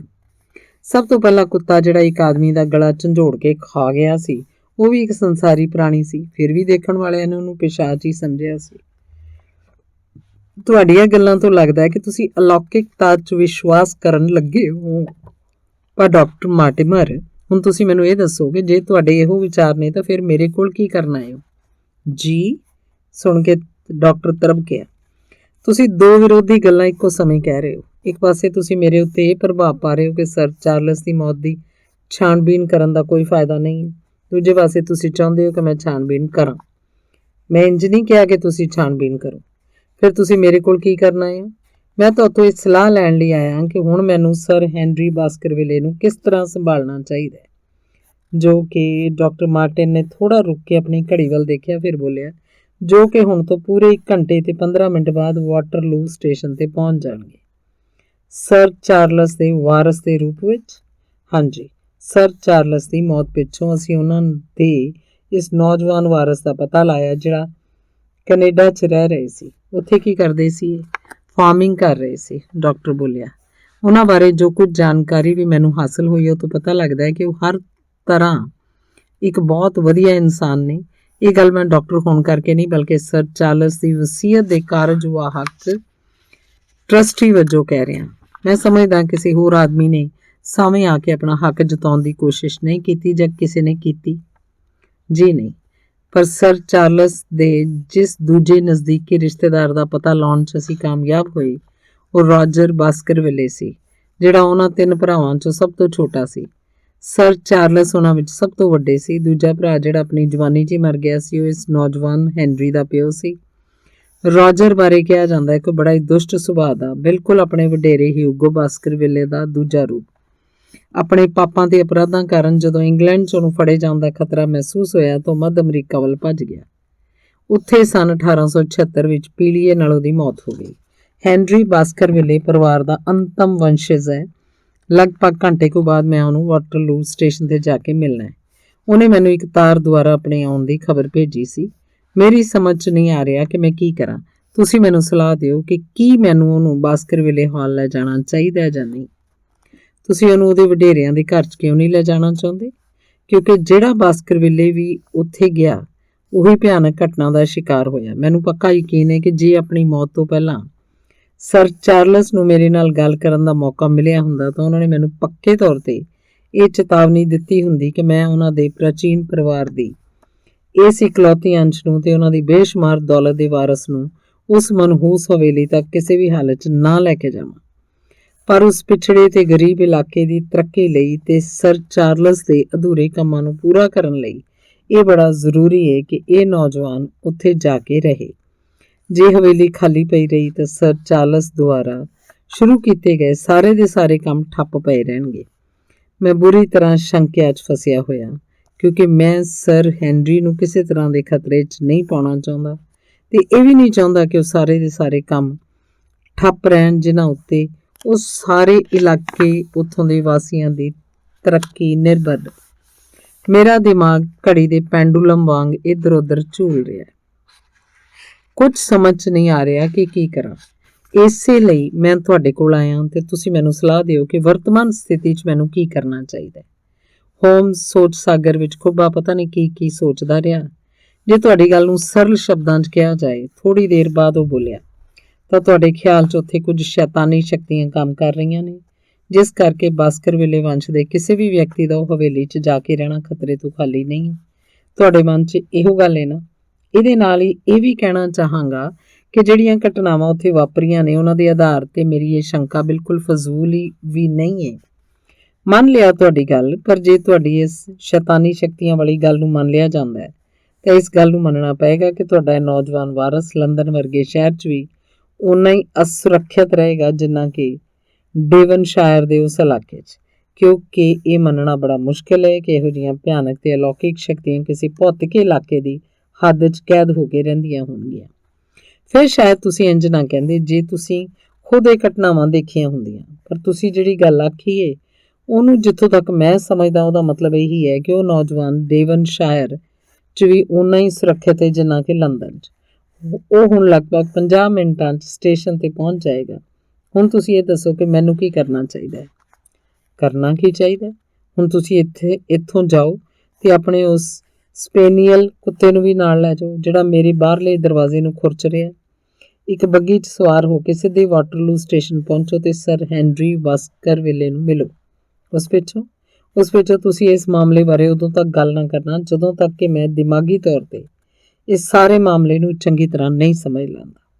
ਤੇ ਇਸ ਮਾਮਲੇ ਨੂੰ ਦਿਮਾਗੀ ਤੌਰ ਤੇ ਸਮਝਣ 'ਚ ਤੁਹਾਨੂੰ ਕਿੰਨਾ ਸਮਾਂ ਲੱਗੇਗਾ? 24 ਘੰਟੇ। ਡਾਕਟਰ ਮਾਰਟਿਮਰ, ਜੇ ਤੁਸੀਂ ਕੱਲ ਸਵੇਰੇ ਠੀਕ 10 ਵਜੇ ਇੱਥੇ ਆ ਕੇ ਦਰਸ਼ਨ ਦਿਓ ਤਾਂ ਮੈਨੂੰ ਦਿਲੀ ਖੁਸ਼ੀ ਹੋਏਗੀ। ਤੇ ਜੇ ਆਪਣੇ ਨਾਲ ਸਰ ਹੈਨਰੀ ਬਾਸਕਰਵਿਲੇ ਨੂੰ ਵੀ ਲੈਂਦੇ ਆਓਗੇ ਤਾਂ ਮੈਨੂੰ ਆਪਣੀ ਅਗਲੀ ਵਿਉਂਤਬੰਦੀ ਕਰਨ 'ਚ ਵੀ ਕਾਫੀ ਮਦਦ ਮਿਲੇਗੀ। ਮੈਂ ਉਹਨਾਂ ਨੂੰ ਜ਼ਰੂਰ ਆਪਣੇ ਨਾਲ ਲਿਆਵਾਂਗਾ ਮਿਸਟਰ ਹੋਮਸ। ਡਾਕਟਰ ਨੇ ਮੁਲਾਕਾਤ ਦਾ ਸਮਾਂ ਨੋਟ ਕੀਤਾ ਤੇ ਫਿਰ ਕਾਲ ਨਾਲ ਵਿਦਾ ਲੈ ਕੇ ਆਪਣੇ ਖਿਆਲਾਂ 'ਚ ਉਲਝਿਆ ਹੋਇਆ ਉੱਥੋਂ ਤੁਰ ਪਿਆ। ਹੋਮਸ ਨੇ ਉਹਨੂੰ ਪੌੜੀਆਂ ਦੇ ਕਿਨਾਰੇ ਤੇ ਰੋਕਿਆ। ਜਾਣ ਤੋਂ ਪਹਿਲਾਂ ਮੇਰੀ ਇੱਕ ਹੋਰ ਸਵਾਲ ਦਾ ਜਵਾਬ ਦਿੰਦੇ ਜਾਓ। ਡਾਕਟਰ ਮਾਰਟਿਮਰ, ਉਹ ਬੋਲਿਆ, ਤੁਸੀਂ ਦੱਸਿਆ ਸੀ ਕਿ ਸਰ ਚਾਰਲਸ ਬਾਸਕਰਵਿਲੇ ਦੀ ਮੌਤ ਤੋਂ ਪਹਿਲਾਂ ਕਈ ਆਦਮੀਆਂ ਨੇ ਉਸ ਪਿਸ਼ਾਚ ਕੁੱਤੇ ਨੂੰ ਦੇਖਿਆ ਸੀ। 3 ਆਦਮੀਆਂ ਨੇ ਵੇਖਿਆ ਸੀ। ਕਿ ਉਹਨਾਂ ਲੋਕਾਂ ਨੇ ਸਰ ਚਾਰਲਸ ਦੀ ਮੌਤ ਪਿੱਛੋਂ ਵੀ ਉਹਨੂੰ ਦੇਖਿਆ ਸੀ? ਇਹ ਤਾਂ ਮੈਨੂੰ ਨਹੀਂ ਪਤਾ। ਥੈਂਕ ਯੂ, ਹੁਣ ਤੁਸੀਂ ਜਾਓ। ਉਸ ਪਿੱਛੋਂ ਹੋਮਜ਼ ਆਪਣੀ ਜਗ੍ਹਾ ਤੇ ਆ ਕੇ ਬੈਠ ਗਿਆ। ਉਸੇ ਵੇਲੇ ਉਹਦੇ ਚਿਹਰੇ ਤੇ ਆਤਮ ਸੰਤੋਖ ਦੇ ਭਾਵ ਸਨ, ਜਿਵੇਂ ਕੋਈ ਦਿਲਚਸਪ ਕੰਮ ਉਹਨੂੰ ਮਿਲ ਗਿਆ ਹੋਵੇ। ਤੁਸੀਂ ਵੀ ਜਾਣਾ ਚਾਹੁੰਦੇ ਹੋ ਕਿ ਵਾਟਸਨ? ਜੇ ਤੁਹਾਨੂੰ ਮੇਰੀ ਲੋੜ ਹੈ ਤਾਂ ਰੁਕ ਜਾਣਾ। ਨਹੀਂ ਮੇਰੇ ਯਾਰ, ਤੁਹਾਡੀ ਅਸਲੀ ਲੋੜ ਤਾਂ ਮੈਨੂੰ ਭੱਜ ਨੱਠ ਵੇਲੇ ਹੁੰਦੀ ਹੈ। ਮਤਲਬ ਇਹ ਕਿ ਜਦੋਂ ਐਕਸ਼ਨ ਦਾ ਸਮਾਂ ਹੁੰਦਾ। ਪਰ ਵੈਸੇ ਵੀ ਇਹ ਸਾਰਾ ਮਾਮਲਾ ਸ਼ਾਨਦਾਰ ਨਹੀਂ। ਸਾਰਾ ਨਾ ਸਹੀ, ਪਰ ਇਹਦੇ ਕੁਝ ਪੱਖ ਤਾਂ ਵਾਕਈ ਬੜੇ ਅਨੋਖੇ ਨੇ। ਖੈਰ, ਜਦੋਂ ਤੁਸੀਂ ਜਾ ਹੀ ਰਹੇ ਹੋ ਤਾਂ ਕੀ ਬਰਾਲਡੀ ਦੀ ਦੁਕਾਨ ਦੇ ਸਾਹਮਣੇ ਲੰਘਦੇ ਹੋਏ ਤੁਸੀਂ ਉਹਨੂੰ ਕਹਿ ਦਿਓਗੇ ਕਿ ਉਹ ਇੱਕ ਪਾਊਚ ਖੂਬ ਤੇਜ਼ ਤੰਬਾਕੂ ਦਾ ਇੱਥੇ ਭੇਜ ਦੇ? ਬੜੀ ਮਿਹਰਬਾਨੀ ਹੋਏਗੀ। ਤੇ ਇਸ ਦੇ ਇਲਾਵਾ ਇੱਕ ਮਿਹਰਬਾਨੀ ਤੁਹਾਡੀ ਇਹ ਵੀ ਹੋਏਗੀ ਕਿ ਤੁਸੀਂ ਇੱਥੇ ਸ਼ਾਮ ਤੋਂ ਪਹਿਲਾਂ ਪਰਤ ਕੇ ਨਾ ਆਉਣਾ, ਕਿਉਂਕਿ ਉਦੋਂ ਤੱਕ ਮੈਂ ਇਸ ਦਿਲਚਸਪ ਬੁਝਾਰਤ ਦੇ ਹਰ ਪੱਖ ਤੇ ਚੰਗੀ ਤਰ੍ਹਾਂ ਵਿਚਾਰ ਕਰ ਲਵਾਂਗਾ, ਜਿਹੜੀ ਸਵੇਰੇ ਦੀ ਸਾਡੇ ਸਾਹਮਣੇ ਪੇਸ਼ ਕੀਤੀ ਗਈ ਹੈ। ਮੈਂ ਜਾਣਦਾ ਸੀ ਕਿ ਉਸ ਜ਼ਬਰਦਸਤ ਮਾਨਸਿਕ ਇਕਾਗਰਤਾ ਸਮੇਂ ਮੇਰੇ ਦੋਸਤ ਨੂੰ ਇਕਾਂਤ ਤੇ ਇਕੱਲੇਪਨ ਦੀ ਸਖਤ ਲੋੜ ਹੁੰਦੀ ਹੈ। ਜਦੋਂ ਕਿਸੇ ਮੁਸ਼ਕਲ ਉਲਝਣ ਦੇ ਹਰ ਪੱਖ ਤੋਂ ਬੜੀ ਬਰੀਕੀ ਨਾਲ ਤੁਲਨਾਤਮਕ ਸੋਚ ਵਿਚਾਰ ਕਰਨਾ ਚਾਹੁੰਦਾ ਹੋਵੇ, ਉਸ ਦੌਰਾਨ ਉਹ ਪਤਾ ਨਹੀਂ ਕਿੰਨੀਆਂ ਨਵੀਆਂ ਸੰਭਾਵਨਾਵਾਂ ਆਪਣੇ ਦਿਮਾਗ 'ਚ ਬਣਾਉਂਦਾ ਸੀ, ਜਿਹੜੀਆਂ ਇੱਕ ਦੂਜੇ ਦੀਆਂ ਵਿਰੋਧੀ ਹੁੰਦੀਆਂ ਸਨ। ਫਿਰ ਉਹ ਉਹਨਾਂ ਨੂੰ ਗੰਭੀਰਤਾ ਨਾਲ ਤੋਲਦਾ ਸੀ ਤੇ ਉਸ ਪਿੱਛੋਂ ਵਾਧੂ ਤੱਥਾਂ ਨੂੰ ਛੱਡ ਕੇ ਮਹੱਤਵਪੂਰਨ ਤੱਥਾਂ ਨੂੰ ਆਪਣੇ ਦਿਮਾਗ 'ਚ ਸੁਰੱਖਿਅਤ ਕਰ ਲੈਂਦਾ ਸੀ। ਇਹ ਉਹਦਾ ਆਪਣਾ ਸੋਚਣ ਦਾ ਢੰਗ ਸੀ, ਜਿਸ ਵਿੱਚ ਉਹ ਕਿਸੇ ਕਿਸਮ ਦਾ ਖਲਲ ਪਸੰਦ ਨਹੀਂ ਸੀ ਕਰਦਾ। ਇਸ ਲਈ ਮੈਂ ਉਹ ਸਾਰਾ ਦਿਨ ਕਲੱਬ 'ਚ ਬਿਤਾਇਆ। ਕਾਫੀ ਹਨੇਰਾ ਹੋਣ ਪਿੱਛੋਂ ਬੇਕਰ ਸਟਰੀਟ ਵਾਪਸ ਪਰਤ ਆਇਆ।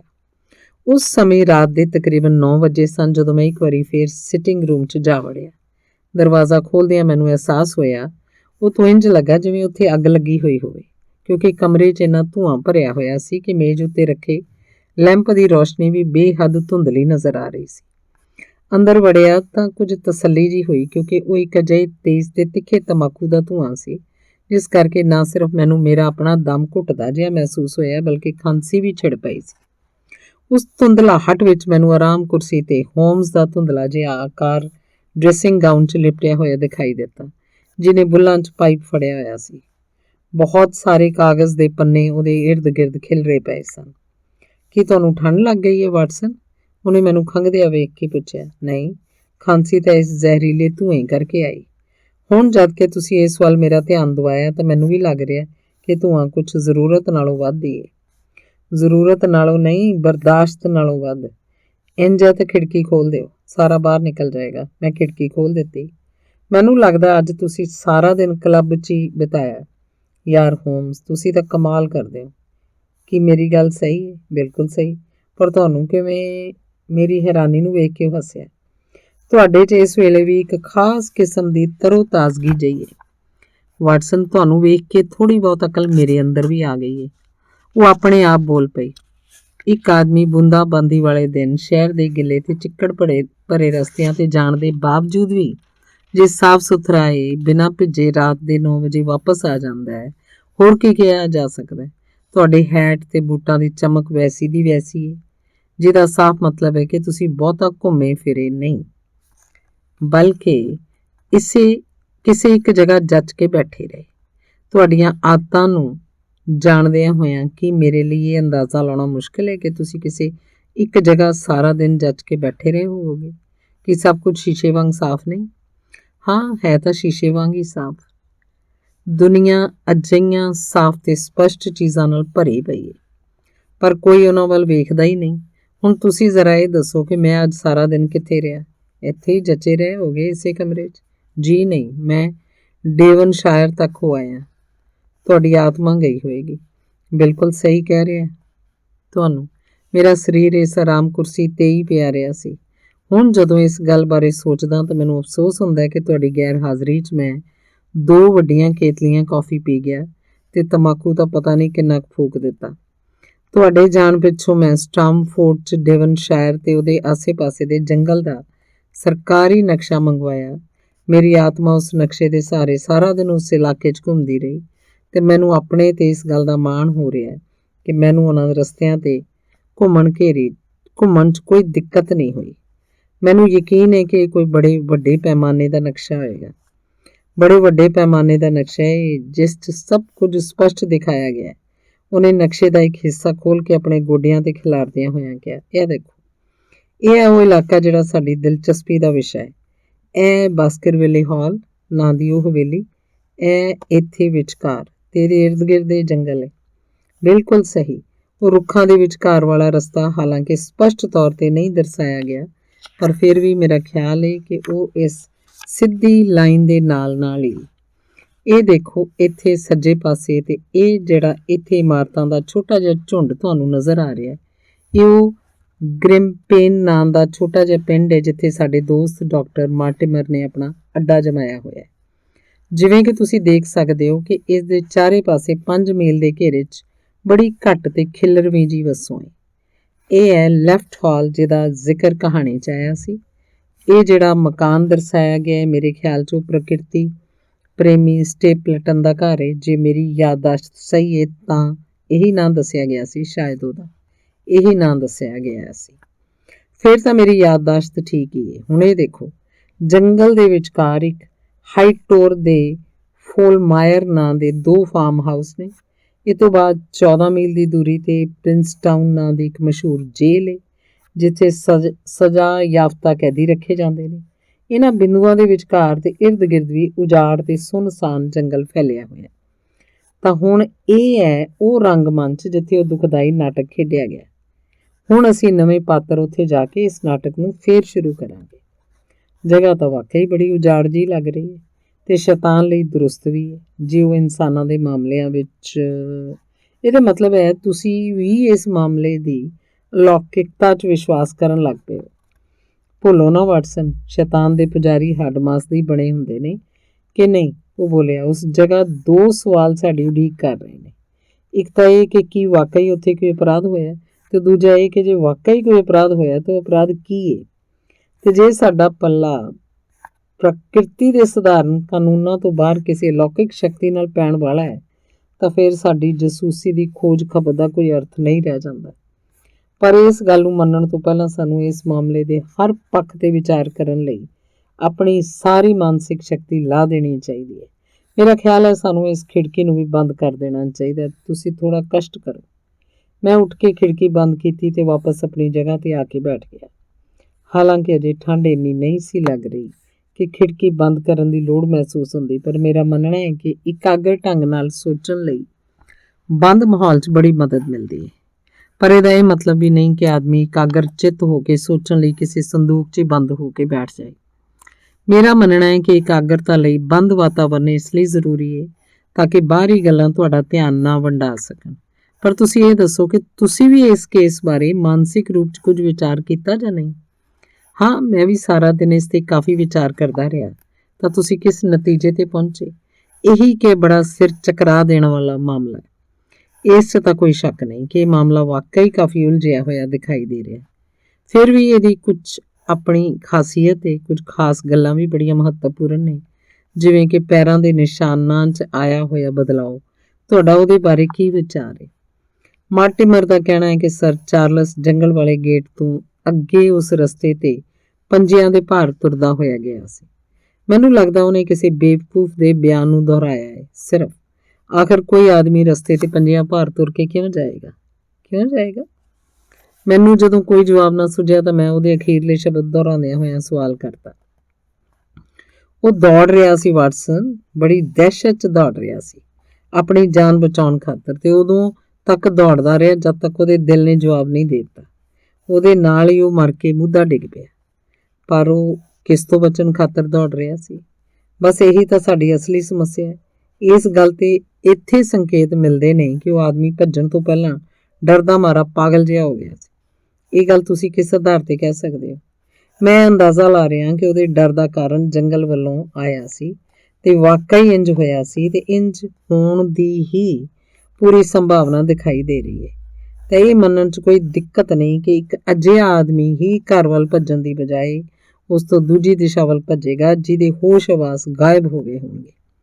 ਮੈਂ ਉਹਦੇ ਮੂੰਹ ਵੱਲ ਵੇਖਦਾ ਰਹਿ ਗਿਆ ਕਿਉਂਕਿ ਉਹਦੀ ਗੱਲ ਮੈਨੂੰ ਸਹੀ ਲੱਗੀ ਸੀ। ਜੇ ਅਸੀਂ ਉਸ ਖਾਨਾਬਦੋਸ਼ ਦੇ ਬਿਆਨ ਨੂੰ ਸੱਚ ਮੰਨ ਲਈਏ, ਉਹ ਆਪਣੀ ਧੁਨ 'ਚ ਕਹਿੰਦਾ ਰਿਹਾ, ਤਾਂ ਸਰ ਚਾਰਲਸ ਮਦਦ ਲਈ ਚੀਕਦਾ ਹੋਇਆ ਉਸ ਦਿਸ਼ਾ ਵੱਲ ਭੱਜਿਆ ਸੀ ਜਿੱਧਰੋਂ ਮਦਦ ਮਿਲਣ ਦੀ ਕੋਈ ਸੰਭਾਵਨਾ ਨਹੀਂ ਸੀ। ਇਹਦੇ ਇਲਾਵਾ ਇੱਕ ਗੱਲ ਹੋਰ ਵੀ ਹੈ ਕਿ ਉੱਥੇ ਕਿਹਦੀ ਉਡੀਕ ਕਰ ਰਿਹਾ ਸੀ ਰਾਤ ਦੇ ਹਨੇਰੇ 'ਚ, ਤੇ ਜਿਹਦੀ ਵੀ ਉਡੀਕ ਕਰ ਰਿਹਾ ਸੀ ਉਹਦੀ ਉਡੀਕ ਉਹ ਆਪਣੇ ਘਰ 'ਚ ਕਰਨ ਦੀ ਬਜਾਏ ਉਸ ਇਕਾਂਤ 'ਚ ਕਿਉਂ ਕਰ ਰਿਹਾ ਸੀ? ਤੁਹਾਡੇ ਖਿਆਲ 'ਚ ਉਹ ਉੱਥੇ ਕਿਸੇ ਦੀ ਉਡੀਕ ਕਰ ਰਿਹਾ ਸੀ? ਉਹ ਇੱਕ ਬਜ਼ੁਰਗ ਤੇ ਬਿਮਾਰ ਆਦਮੀ ਸੀ। ਅਸੀਂ ਸਮਝ ਸਕਦੇ ਹਾਂ ਕਿ ਉਹ ਰਾਤ ਦਾ ਖਾਣਾ ਖਾਣ ਪਿੱਛੋਂ ਕਿਉਂ ਘੁੰਮਣ ਜਾਂਦਾ ਹੋਏਗਾ, ਪਰ ਜ਼ਮੀਨ ਗਿੱਲੀ ਸੀ ਤੇ ਰਾਤ ਠੰਡੀ। ਉਸ ਸਥਿਤੀ 'ਚ ਉਹਦਾ ਕਿਸੇ ਜਗ੍ਹਾ 5 ਤੋਂ 10 ਮਿੰਟ ਤੱਕ ਰੁਕ ਕੇ ਖੜੇ ਹੋਣਾ ਕੀ ਇਹ ਸੁਭਾਵਿਕ ਗੱਲ ਲੱਗਦੀ ਹੈ?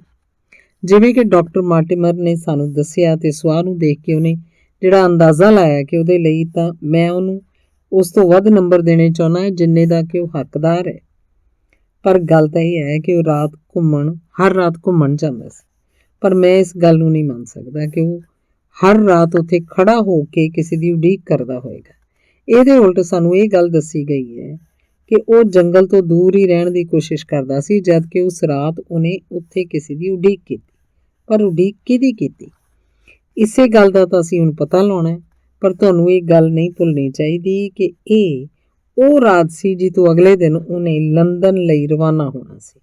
ਮਾਮਲਾ ਸਾਫ਼ ਹੁੰਦਾ ਜਾ ਰਿਹਾ ਵਾਟਸਨ, ਸਮਝ ਆਉਂਦਾ ਜਾ ਰਿਹਾ ਕਿ ਤੁਸੀਂ ਮੈਨੂੰ ਮੇਰੀ ਵਾਇਲਨ ਚੁੱਕ ਕੇ ਦੇਣ ਦਾ ਕਸ਼ਟ ਕਰੋਗੇ। ਹੁਣ ਸਾਨੂੰ ਇਸ ਮਾਮਲੇ 'ਤੇ ਉਸ ਸਮੇਂ ਤੱਕ ਵਿਚਾਰ ਵਟਾਂਦਰਾ ਬੰਦ ਕਰ ਦੇਣਾ ਚਾਹੀਦਾ ਹੈ ਜਦ ਤੱਕ ਕਿ ਅਸੀਂ ਕੱਲ੍ਹ ਸਵੇਰੇ ਡਾਕਟਰ ਮਾਰਟੀਮਰ ਦੇ ਤੇ ਸਰ ਹੈਨਰੀ ਬਾਸਕਰਵਿਲੇ ਨਾਲ ਮੁਲਾਕਾਤ ਨਹੀਂ ਕਰ ਲੈਂਦੇ। ਧੰਨਵਾਦ।